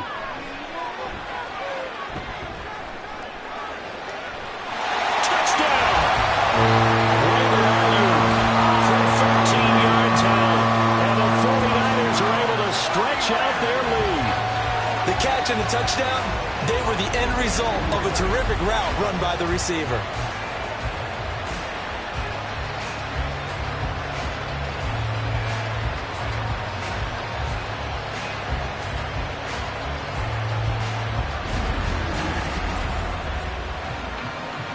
The extra point try now for Moody.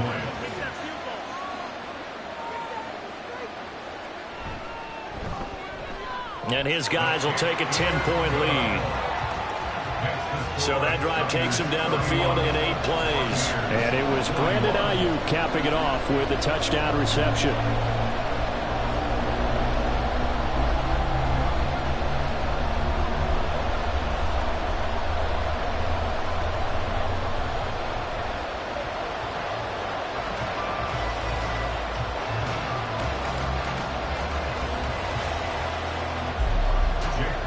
So following the touchdown, here's Moody back out to send it away.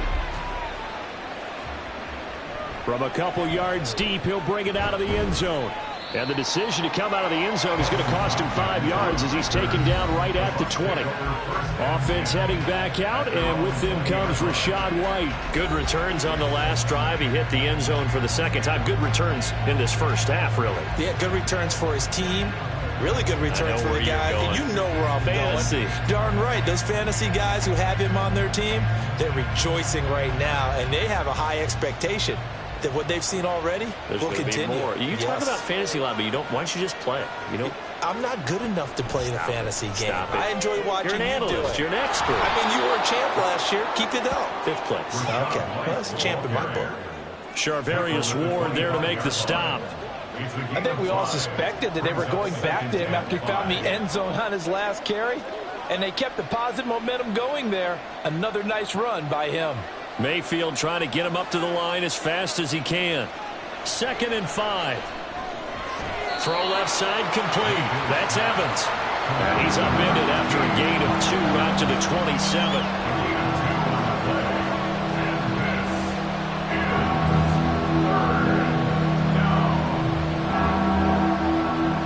They'll get to the line here, but remember, it's also 3rd down.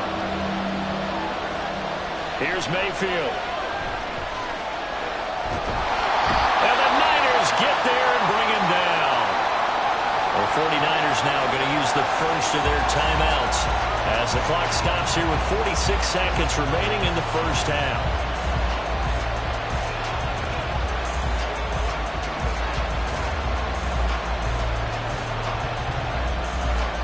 Here comes the Buccaneers punter now as the drive goes backwards, so he's on to punt it away.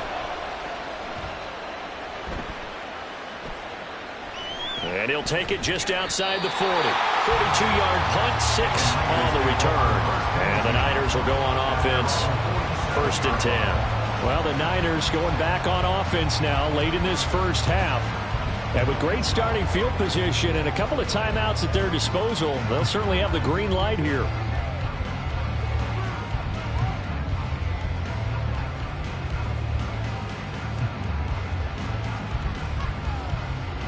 Good starting field position for the 49ers as they have it 1st and 10 on their side of midfield at the 47.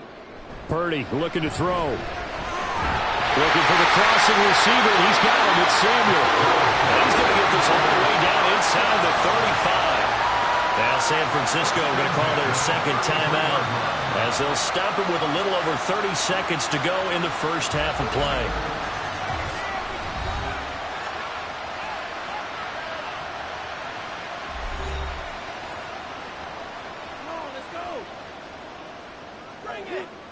So they'll come up 1st and 10 now from the 33. Purdy now to throw. Again, he'll find Samuel for the completion. And down inside the 15 he goes. He's been a one-man wrecking crew these last couple of plays. This time 18 more and a 1st down.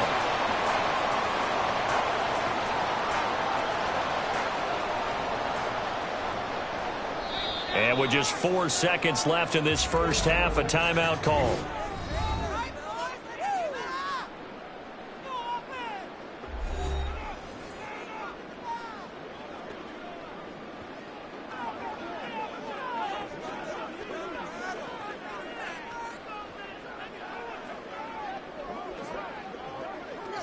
So with 4 seconds to go in the half, here's the field goal unit onto the field.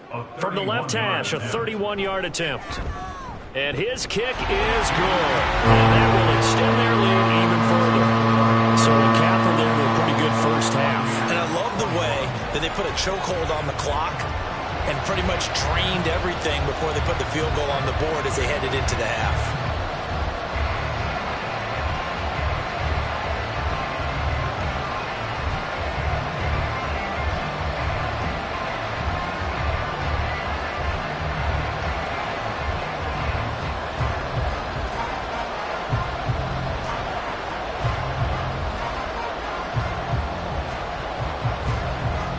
So still time for the kickoff here. 1 second to go in the half as this one is away.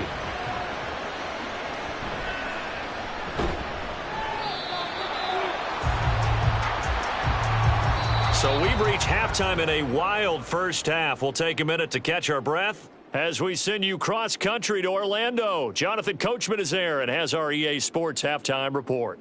Okay, Brandon, thanks very much, and welcome in everyone to our downtown Orlando studios and this EA Sports halftime report. We saw a fine performance in the first half from the former Mr. Irrelevant, Brock Purdy. He threw 2 touchdown passes, ran for another, as his guys have the lead at halftime.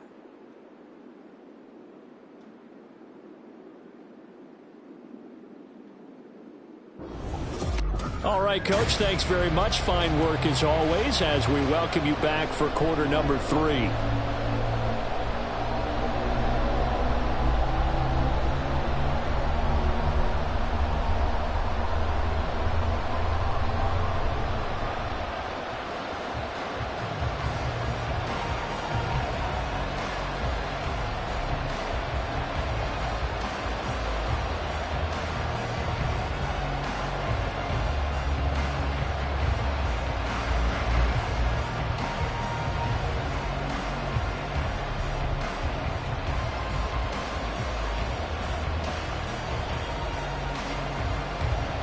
It's the 49ers out in front, and they will get the football first as well as we are back and started in the second half. And here comes a return from just beyond the goal line. And he'll be stopped right around where he would have been had he gone down to a knee, maybe a yard shy of there at the 24. Here comes the 49ers offensive unit as they'll have it first to begin this third quarter. But Charles, for them, pretty good first half on the ground. They had some success running the ball in quarters 1 and 2, and they've got the lead. Now a chance to expand upon that lead here with their first drive in the third quarter. Yeah, and believe it or not, you and I have noticed that this great game of football has shifted towards pass first, run second. So for me, it's really nice to see some of these teams keeping the ground game as a big component of their offense, and it's working pretty well for them now. And let's face it, they can continue to do damage with it. And in addition, it sets up the pass game really well for them, too. Now, I'm not putting him in the Hall of Fame, but if you look at the great linebackers in history, they all have that ability to innately sense where a play is going, sometimes even before the ball snapped, and they're there and end up making the play. On second down, McCaffrey, and he'll get about 3 up past the 25. Well, praise has to go to the guys in the offensive line because they've had a very nice, productive day running the football. How about that poor defensive line? They've been knocked around the entire game, and while they slowed them down on that run, can they continue to do so? Because they haven't had much success throughout this ball game. Here's Purdy now on 3rd and goal. That is caught. And they get him down, but not before he takes it across the 40-yard line. That his first catch so far. They held him under wraps, but he's got a first down there. We often hear the phrase sure-handed tight ends, and he certainly fits into that category. Plus, he's got a quarterback who knows to look his way when they need a big pickup. And on this play, he finds it for the first down.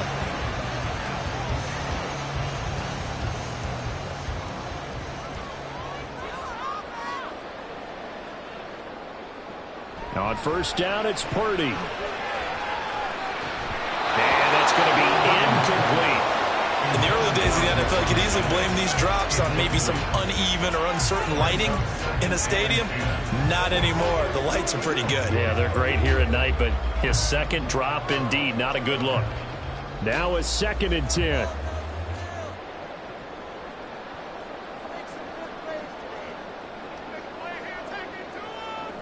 Now Purdy. And down he goes. A Buccaneer sack. Yaya Diaby charges in there hard and drops him for a loss of 12 from that outside linebacker position. Well, we knew this guy wasn't especially fleet of foot, but he tried to conjure up some escapability, but there was no way he was getting away on that one.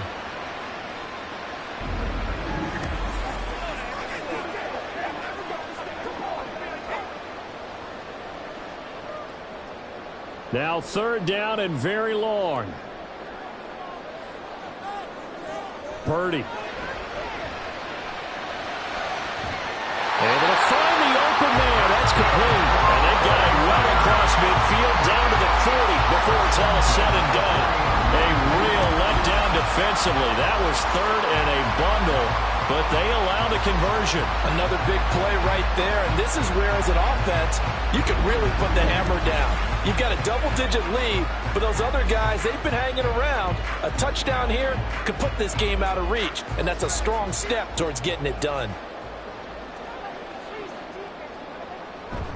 On first down, this is McCaffrey. And he'll work this forward for about 3 and second down.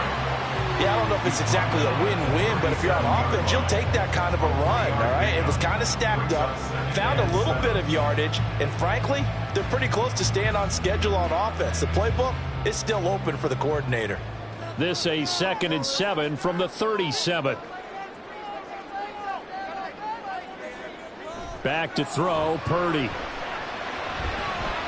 This will be caught at Samuel. And this is going to lead to another first down as the tackle's made at the Bucs' 20-yard line. 17 yards on the pickup there. The drive will continue. Whatever the discussions were at halftime to try to slow down this offense, it has not worked to this point. Yeah, I have a vision right now of everything that was discussed at the half just being torn in shreds or being erased off of the Microsoft Surface tablets because none of it is working. They are really locked in on offense. Purdy's throw taken in by Samuel. And he will reach the 8-yard line before going out. Back-to-back receptions for him, and it's another first down. Just picking up yardage in bunches here these last few plays. They have moved right down the field, and just like that, they're going to be set up with a first and goal.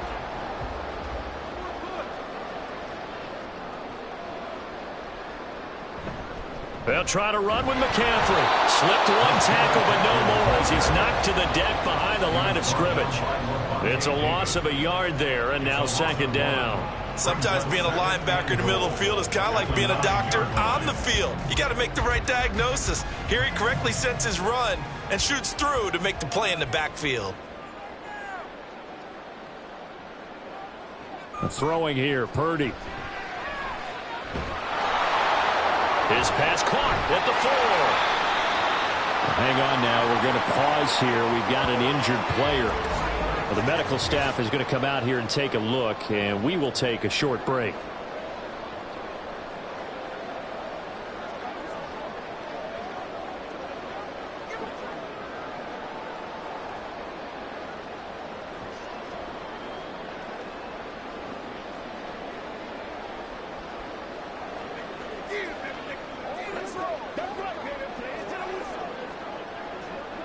What a stand this would be if they can get the stop here. 3rd and goal. Looking to throw. Purdy. And it's complete. In the end zone. Touchdown 49ers. Jerome Jennings there to make the grab. And the Niners take the opening kickoff of the 3rd quarter and drive right down the field to extend their lead. That drive that really increased their cushion felt very military to me. Very precise, methodical. That's one of the words you've taught me. And they just got it done. And slowly but surely now starting to pull away a little bit. Things looking good for them here in the 3rd quarter. Not only pulling away, but you mentioned that slowly but surely. You also drain clock, too, with a drive like that. So you really give yourself an advantage.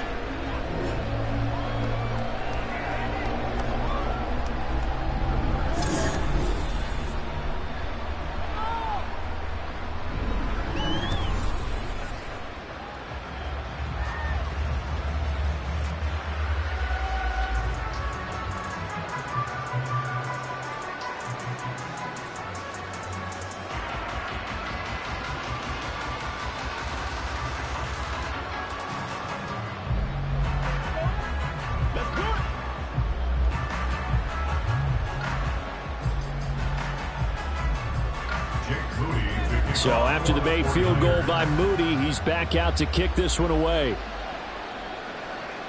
Taken at the goal line. And he'll get it up past the 20 to about the 22. Here comes the Buccaneers offense. They get their first reps of the second half. And their halftime hole now even deeper, and they need a big drive here just to answer the first touchdown of the second half scored against them. They were down at the half. Now, as you mentioned, they're down a little bit bigger, but no time for discouragement. Just got to get back to it, right? Put your shoulder against the boulder and start pushing and try and get back to where you were to start the half. The drive starts with a run by White. And he's tackled a yard short of the marker. Good gain of 9 on first down. Well, it's time for them to be good teammates right here. And what I mean by that is possess the ball for a little while. Get at least 2 first downs. Give their defense a chance to settle down a little bit after they give up a touchdown. From the 31, here comes 2nd and a yard.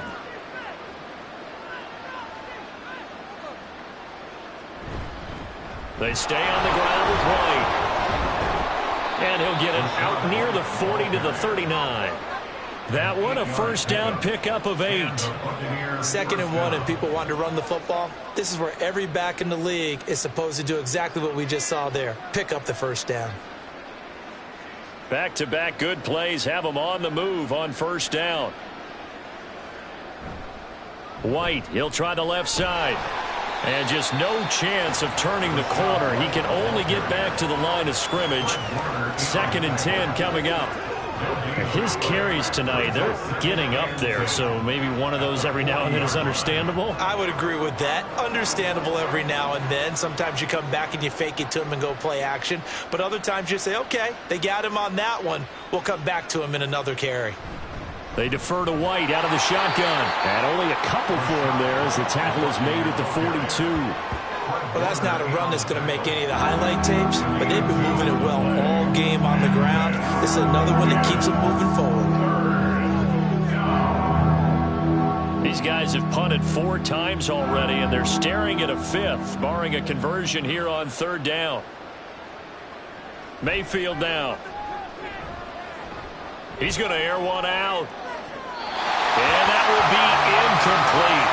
Well, they weren't scared to let it fly, but it falls to the ground and brings up 4th down. The scoreboard tells the story for him, a little bit bleak, and while it's not quite desperation time yet, it's definitely getting close, but the defense reads the scoreboard as well. They're going to back up and make them really earn it.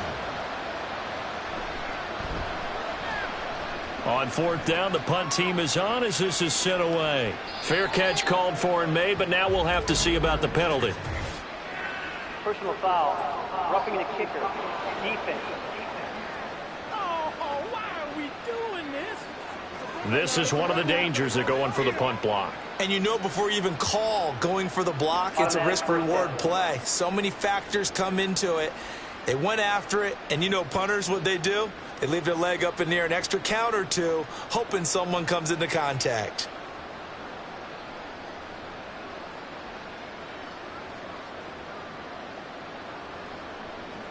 So a big break. The roughing the kicker called on 4th down leads to 1st and 10. They'll go up the middle with White. Down inside the 40. Not too many offenses want to turn down long drives, but when you're down what they are, they've got to pay it off with some points. 2nd and 6 at the 39-yard line. From the 39-yard line, here comes 2nd down at 6. Opting to run again here with White. And for one of the first times tonight, he's going to be held up at the line of scrimmage.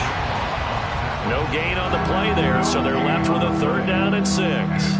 Absolutely love the effort there. The ability to flow from his inside spot and stop that one at the line of scrimmage. Nice linebacker play. The line to gain is the 33 on 3rd down. Throwing, Mayfield. And down he goes. The 49ers get there. That sack was by Isaiah Oliver from his quarterback position. Found his way into the backfield, and he simply would not be denied. Well, they say that life's all about opportunities, and that holds true when you're playing defense as well. How about him seeing that chance, making the most of it, did a great job of wrapping him up and bringing him down. And this is going to hit the goal line and continue on into the end zone for a touchback. Now Brandon Ayuk ready to bring out the rest of this offense here for this upcoming series. And I know that they've double-teamed him a couple times, but not a ton. Whatever they're doing isn't working. He's up over 100 yards. We'll see how they adjust. And when they do that, they weaken their defense in other places as well. And how many times have we done games where we've seen a guy have a big game like this? But it's usually not by himself, is it? Right. Usually it opens it up for other people to have big games as well.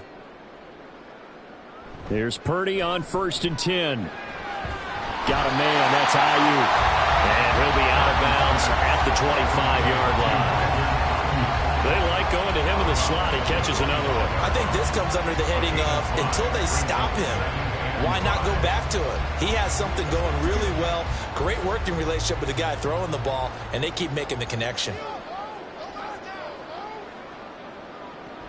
Up the gut, McCaffrey. And he's upended after a gain of 2 out to the 27. Typically, we think it's the strong safeties that are better tacklers, especially closer to the line of scrimmage amidst traffic. But in this case, how about the free safety coming up and making the big-time play? They'll come up now, 3rd and 3. They'll try and pick it up with McCaffrey. And he'll be tackled about 2 yards shy of the line to gain. A 1-yard pickup leads to 4th down. But forget knowing where the first down line was. This defense created their own line of scrimmage. They won every battle up front, and a lot of times that is one-on-one. And if you win your one-on-ones enough times, your defense is going to be pretty good. They had more people to the football and snuffed out the play. Here comes the 49ers punter now, as he's on to punt for the 4th time tonight. Taken from just outside the 30.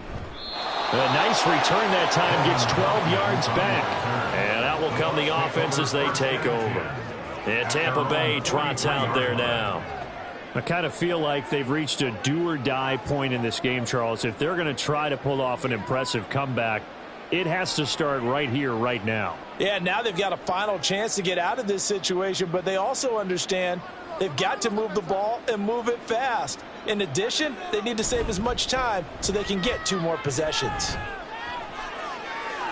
And a fast footwork by White. And he's going to get this all the way down inside the 35. 23 yards on the pickup there and a first. Thought they were going to have him down a lot earlier, but he was able to shed that tackle. Shows the value of the weight room, doesn't it? Shows the value of the attitude when you run the football. Don't go down easily. Break a few tackles. Gain some additional yardage.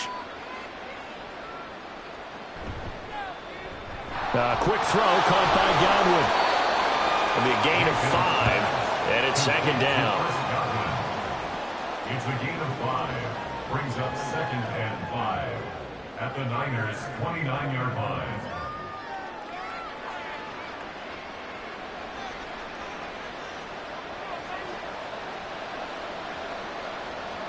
Now Mayfield.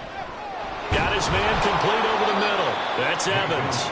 And Evans will have a Bucs first down as he'll be brought down just outside the red zone. Mark him at the 21. I think that's a big pickup for a first down because when you run a drag route against zone, you're sometimes asking for trouble because you might run into a defender. Yeah, well, there they ran into a first down. Executed it to perfection. First down, here's White. And maybe a measure of revenge there. He's had his way in this one, but this time they get him behind the line. 2 yards the loss, 2nd and 12. And now you have to wonder, partner, at what point in time do they forget the running game? It's been a struggle so far in this one. I would think they'd have to start throwing it a little bit more. So the first down run lost a couple. Now they come up 2nd and 12. They run straight ahead here with White. And for one of the first times tonight, he's going to be held up at the line of scrimmage. Maybe a gain of a yard that time, but yeah, from the spot, actually no gain. So 3rd and long. This offense in desperate need of a conversion as they come up on 3rd down. Mayfield. And that is incomplete.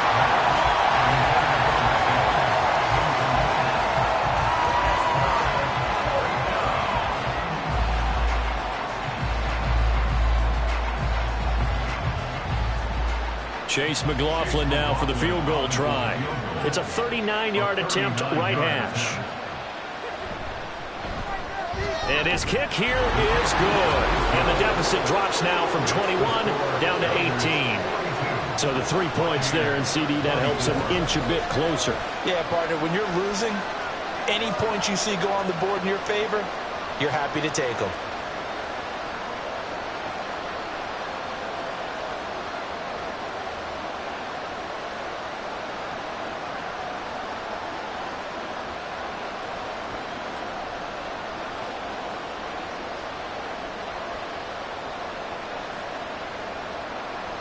After the made field goal, here's McLaughlin back out there to kick it away.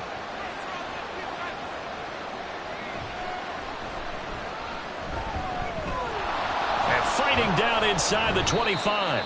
And out a little across the 25 to the 27. And San Francisco gets set to go here. Obviously not the intended goal last drive. They had to punt the football, but still they've got the lead here and now a chance to add on to that lead if they can get points on this drive. 1st and 10 upcoming.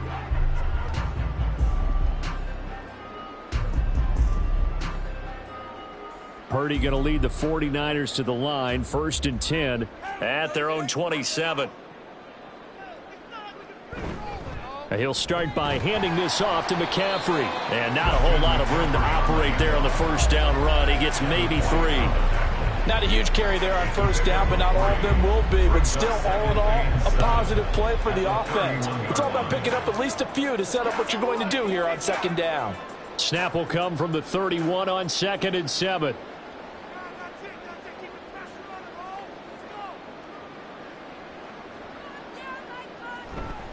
Again, they run. Again, it's McCaffrey. And he'll get this to about the 34, a gain of just 3.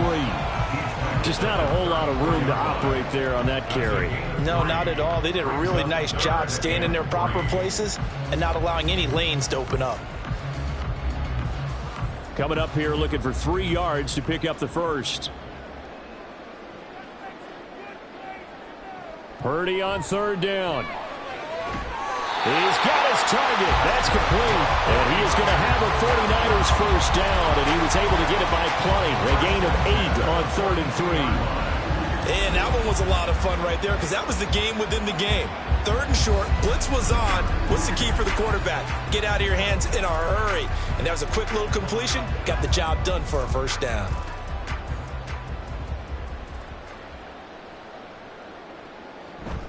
McCaffrey running up the middle. Ooh, with a juke.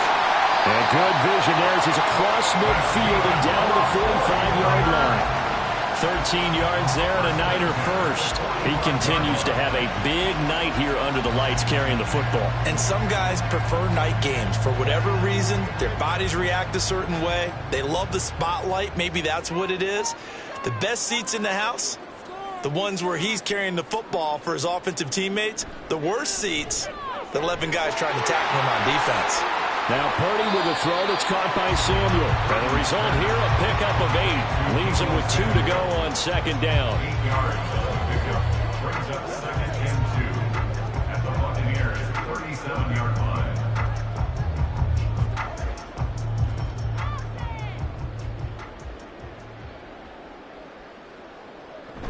Here's Samuel.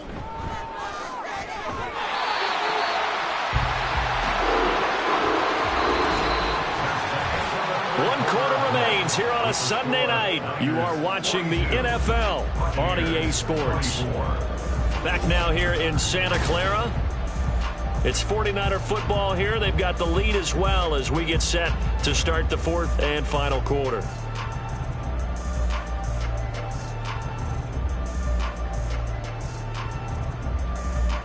From the 34 now, here's 1st and 10. They'll give it up to McCaffrey. And he's able to work his way down inside the red zone to the 19-yard line. 15 for the Niners there and a first down. As I take a look at the clock, I realize that this drive has eaten up a good portion of the 4th quarter already. Got to tell you, partner, when you're trying to salt away a game, this is exactly what it's supposed to look like. Back to the ground on 1st. It's McCaffrey. And all the way down inside the 5 to the 4. A good gain again. That's now 31 yards combined on those last 2 plays. Starting to look like this drive, it may be the final nail in the coffin. Well, this is why you work out so hard, right? This is why you spend all that time in the offseason. This is why you have those OTAs and mini camps. For these situations, these scenarios, to run someone into the ground and secure a victory. And across the goal line, into the end zone, touchdown 49ers. Christian McCaffrey with his 2nd touchdown of the night. And the Niners are able to extend their lead. Some good running there at the end of the drive. He had the burst that set up the 1st and goal, and then one play later, he's in the end zone. Brandon, what I liked about that sequence is I'm not sure who made the play call, but they understood the situation, understood the momentum. A nice hard-charging run, give it right back to him, and let him cap things off. Moody good with the extra point, and they open the lead up now to 25.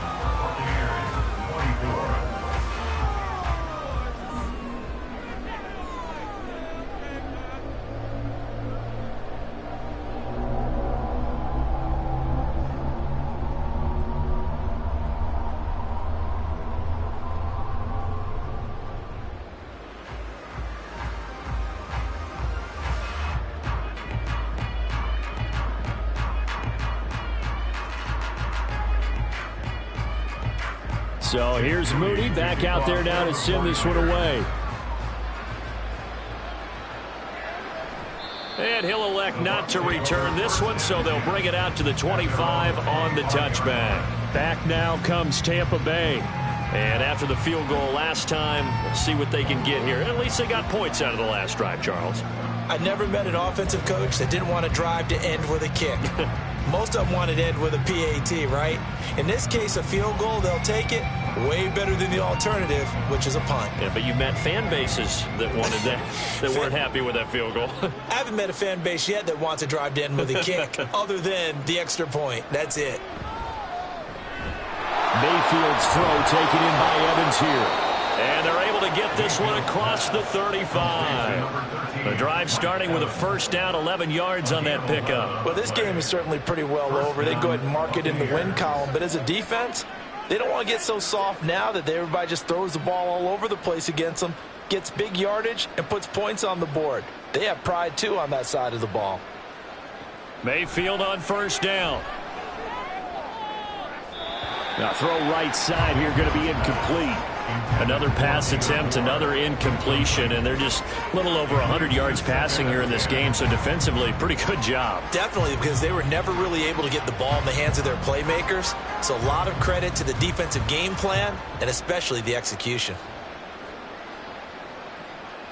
On second down, Mayfield again. And this one incomplete. Too much contact to hold on to that one, and it's third down. And with a dime look on defense, two extra defensive backs on the field have covered up essentially every blade of grass. That allowed them to disrupt the play. The offense on third down tonight, they've converted just twice and have had plenty of opportunities. This is 3rd and 10. To throw, Mayfield. And that will be incomplete. Be a little bit of frustration there. Back-to-back incompletions. Receivers blanketed on both attempts, this time on third down. All right, they're going to try and keep hope alive here on 4th down. They're going for it. Desperation time. Mayfield on 4th down. And they hit him as he throws, as this one's going to go straight down to the turf. Incomplete. The Bucs try it on 4th down, but come up empty. And the Niners take over in terrific field position. So the defense has to stay out and get one more stop. They were able to do it, forcing the incompletion. So on their record, that goes down as a successful play. Doesn't matter how they got there, how it happened. They got it done. They're the ones that are jubilant.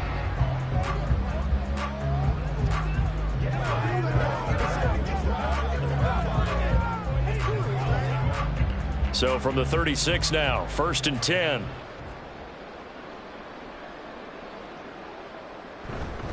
This is McCaffrey. And he works his way forward to pick up 4 yards there, 2nd down. Well, the end of all that hitting and hollering, it was a 4-yard run, so the offense is going to go back to huddle and feel pretty good about themselves. Defensively, you have to feel okay because you didn't let it turn into a bigger run, but the goal, shut it down for 2 yards or less. That's when you start to feel good about yourselves. This is Samuel. And he went nowhere. Well, he went backwards, back to the 33. It'll be a loss of a couple on the play, so now 3rd down coming up. 3rd down and 8.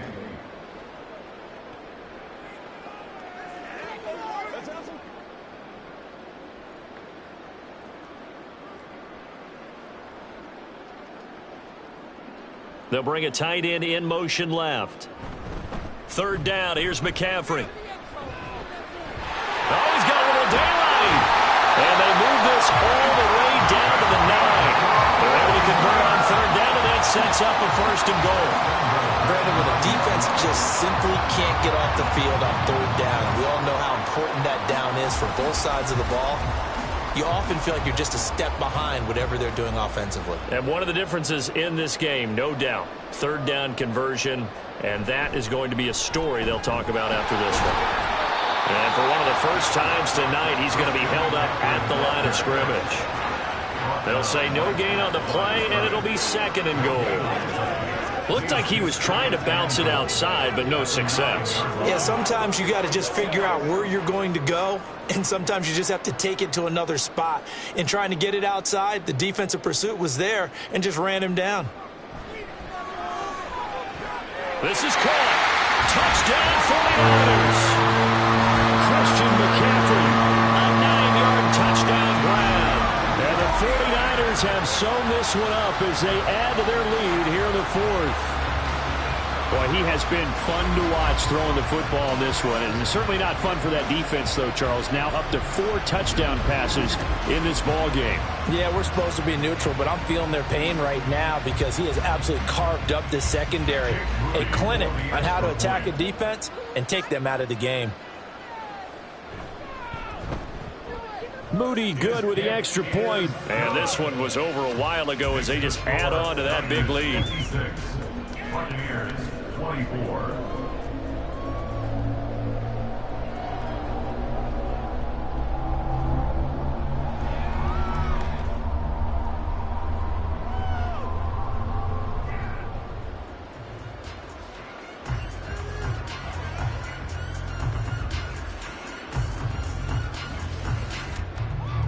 So following the touchdown, here's Moody back out to send it away. This fielded right at the goal line. Now the Buccaneer offense gets set to take over. And last time, went for it on 4th, didn't get it. We'll see if they can pick themselves up off the mat and do better this go-around. Sometimes I have this vision of coaches writing notes to themselves before a game. And sometimes that note says, be aggressive, stay aggressive. Maybe that's what we saw in the last possession. Yeah, they were very aggressive. This time, will it result in points? We'll find out. Now Mayfield and the Bucs come up on 1st and 10 at their own 26. Meanwhile, Mayfield's throw complete to Otten. That's good. The completion there for 7 yards, and it'll be 2nd down. Now that's staying ahead of the chains. Really good pickup on 1st down, hitting the tight end there. Now it brings up a 2nd and manageable. Just found a hole in that zone. Here's a 2nd and 3 now from the 33.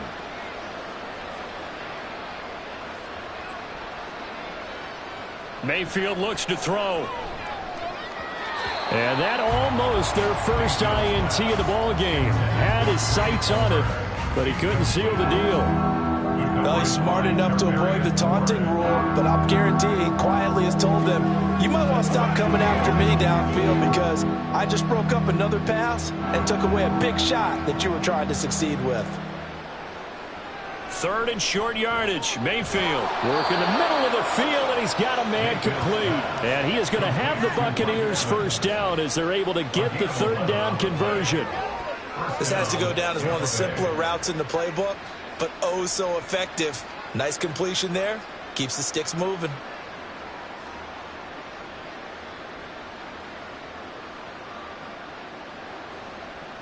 Going to the air again with Mayfield. This is White on the screen.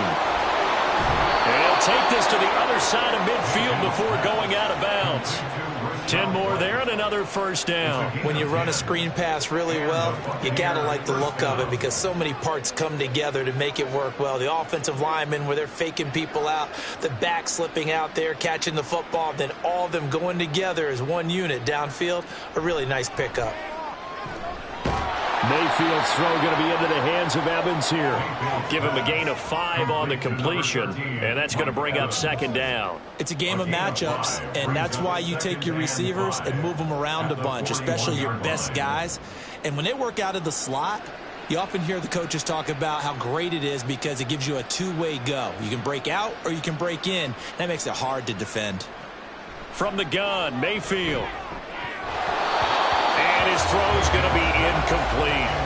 Now, defensively, you look at the numbers. Another incomplete pass that we just saw, and they're under 200 yards passing for the game, so they've done their job on that side of the ball. Yeah, recently I was actually working a game where a quarterback had a streak of 5 straight games without a 200-yard game.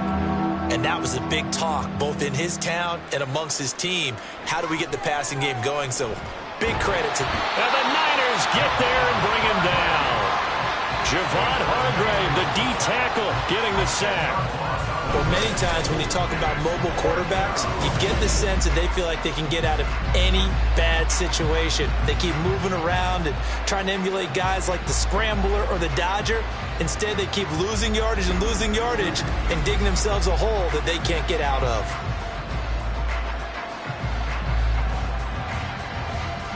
And they're indeed going to go for it here on 4th down. So trailing here in the last quarter, let's see how this plays out. As expected, they're going for it to keep the drive alive. And it's incomplete. They cannot convert, and they turn it over. The Bucs try it on 4th down, but come up empty. And it'll be a turnover on downs. Being just short of midfield, they decide to take a crack at it on 4th down. They don't come through. Sometimes it's just showing confidence in your defense. You know that they're good, and they'll take care of you. A lot of coaches during the week will announce to their team, we're going to be aggressive, guys. We're going to go for it. Hey, defense, you got me? A little bit of a challenge to them to see if they'll pick up the rest of the team. We'll see how they respond now.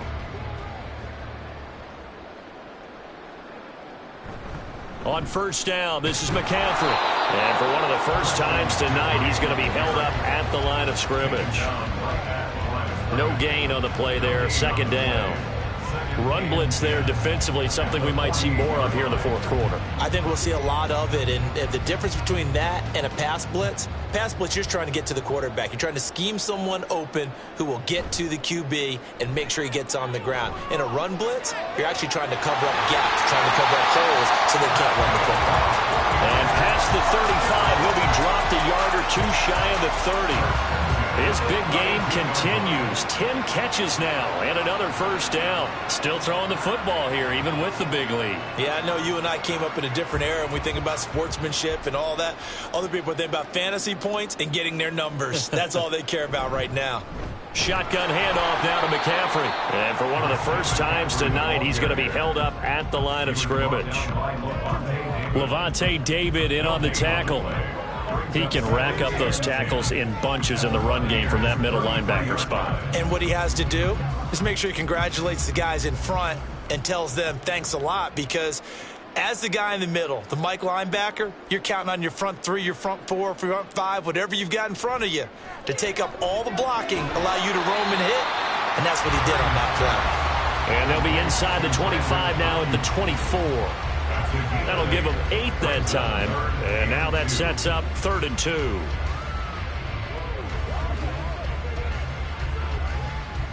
They'll come to the line, needing only 2 yards to gain the first here. On 3rd down, it's Purdy. That is caught. And he'll be taken down, but he does have 1st down yardage. 5 yards on the play there as the drive will continue. He's been the go-to guy. They needed a big play there on 3rd down. Went his way. It worked out. Doesn't matter whether they've scouted it or that they think he's going to get the ball. He has a knack for finding his way open and completing the connection. Back to the ground attack here. It's McCaffrey. And they'll work this down to the 15 for a pickup of 4. So where'd all that running room that he had in the first half go? Because it looks like it's drying up a little bit here. Someone made some adjustments, it appears, at least on this drive. Now a 2nd and 6.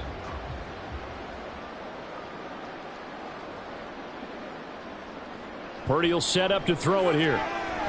He's going to drop this down to McCaffrey. And able to get him down, but he does reach the 5. It's a 10-yard gain there to set him up 1st and goal. When you have someone throwing it that well, that confidently, You don't have to call the game in fear at all, do you? You just go ahead and play. Yep, confidence with a lead to throw it here in the fourth, and boom, he's on the money. Yeah, you don't have to tuck your head in and go like turtle at this point. You can just go ahead and play. They'll try to run with McCaffrey. And he's going to press this one forward as they stop him right around the one. Give him 4 on the carry there. It's 2nd and goal. Well, they made the play there, and I'll guarantee you their coaches and the other players are screaming at them about their pride. Come on, guys. He's already gotten in 3 times. You can't give up a 4th one. And on that play, they were able to make the stop. And you knew they were going to go to him to try to get that 4th. And why wouldn't they? It's not just... And he's going to take it in. Touchdown, San Francisco. Christian McCaffrey taking it in from a yard out. And the Niners add another 6 points to what's going to be a blowout victory. Boy, we talk a lot about Christian McCaffrey and what he can do in the open field, and it's easy to gloss over how tough he can be to stop near the goal line. And he shows you just how tough he is on that carry as he takes it into the end zone. Moody good with the extra point. And this one was over a while ago as they just add on to that big lead. 24.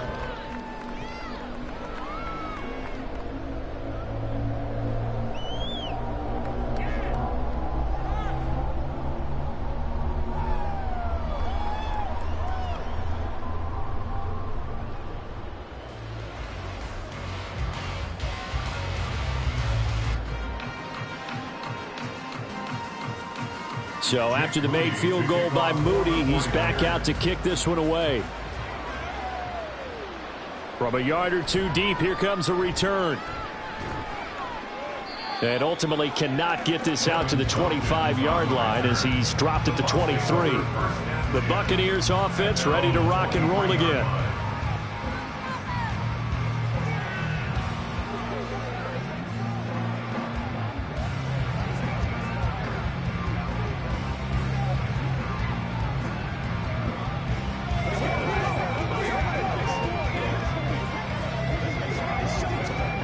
Now Mayfield and the Bucs come up on 1st and 10 at their own 23. They'll come out throwing here to start the drive. Dancing to his left. He'll get 3 yards on the scramble there. It's 2nd down. Brandon, once that one broke down, there were only so many options left for him to take. Fortunately, only 1st down, so he smartly got the yardage he could get and didn't worry about trying to turn it into a bigger play and end up taking a bigger loss. Here, they hope they can regroup and get something different going here on 2nd down. Mayfield to throw it. And his throw here's incomplete. He started out having some troubles back in the first half connecting with his receivers. Really hasn't gotten a whole lot better. Yeah, he's at less than 50%, and you and I both know that just won't do. So I would think about spreading things out, putting it on the receivers, make them win those one-on-one battles on the perimeter and find their way open. On 3rd down, Mayfield. Oh, he had him. He was open, but he couldn't get it to him. It's incomplete. The touch and timing are critical for those types of throws. He put a lot of zip on that one. Needed just a little bit more finesse trying to get it to his back. Here comes the Buccaneers punter now as he's on to kick it away.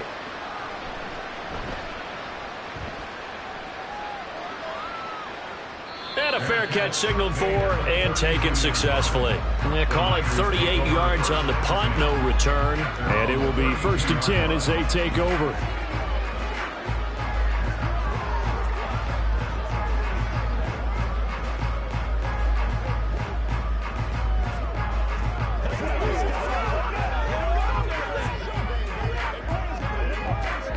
From the 32 now, here's 1st and 10.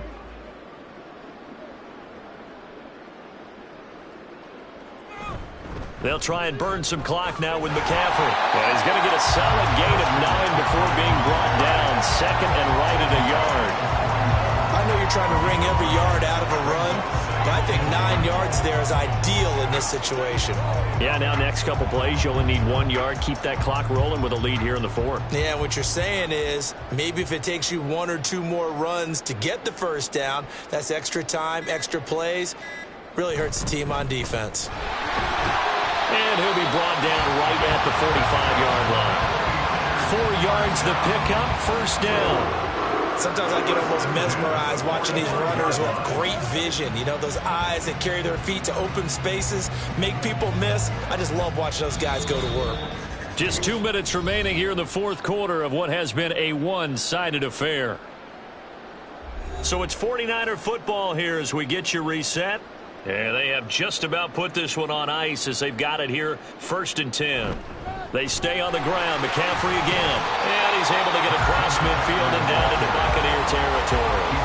It's a 7-yard carry to set them up with a 2nd and 3. I know that every now and then we get in those meetings with coaches, and you almost want to roll your eyes when they talk about staying on schedule when they're moving the football.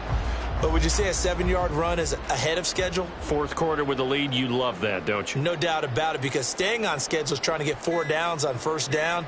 They did that plus 3. Now they nearly sprung him that time as he takes this all the way down to the 37.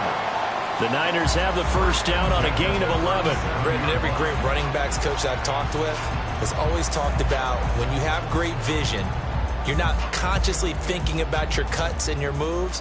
You're just doing them. And I think that's what we're seeing tonight. He's about run them into submission, hasn't he? You took the words right out of my mouth. I was just going to use that phrase. He has run them into submission. Wave the white flag. The lane opens up that time as he'll be brought down just short of the 1st after a gain of about 9. And when you get good yardage like that on 1st down, it really does a whole lot of good for your entire offense. But I love the way he's finishing those runs. At the end of things, he's making sure he gets just a little bit extra.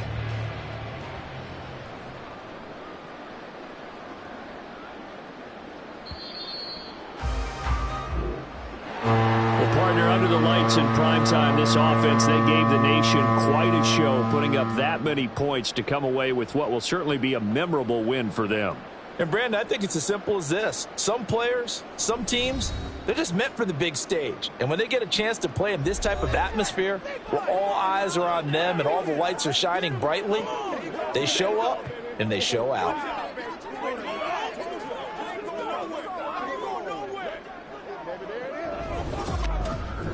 So that's a wrap for Charles Davis. I'm Brandon Gaudin. And this has been a presentation of the NFL on EA Sports. For more, check us out at easports.com.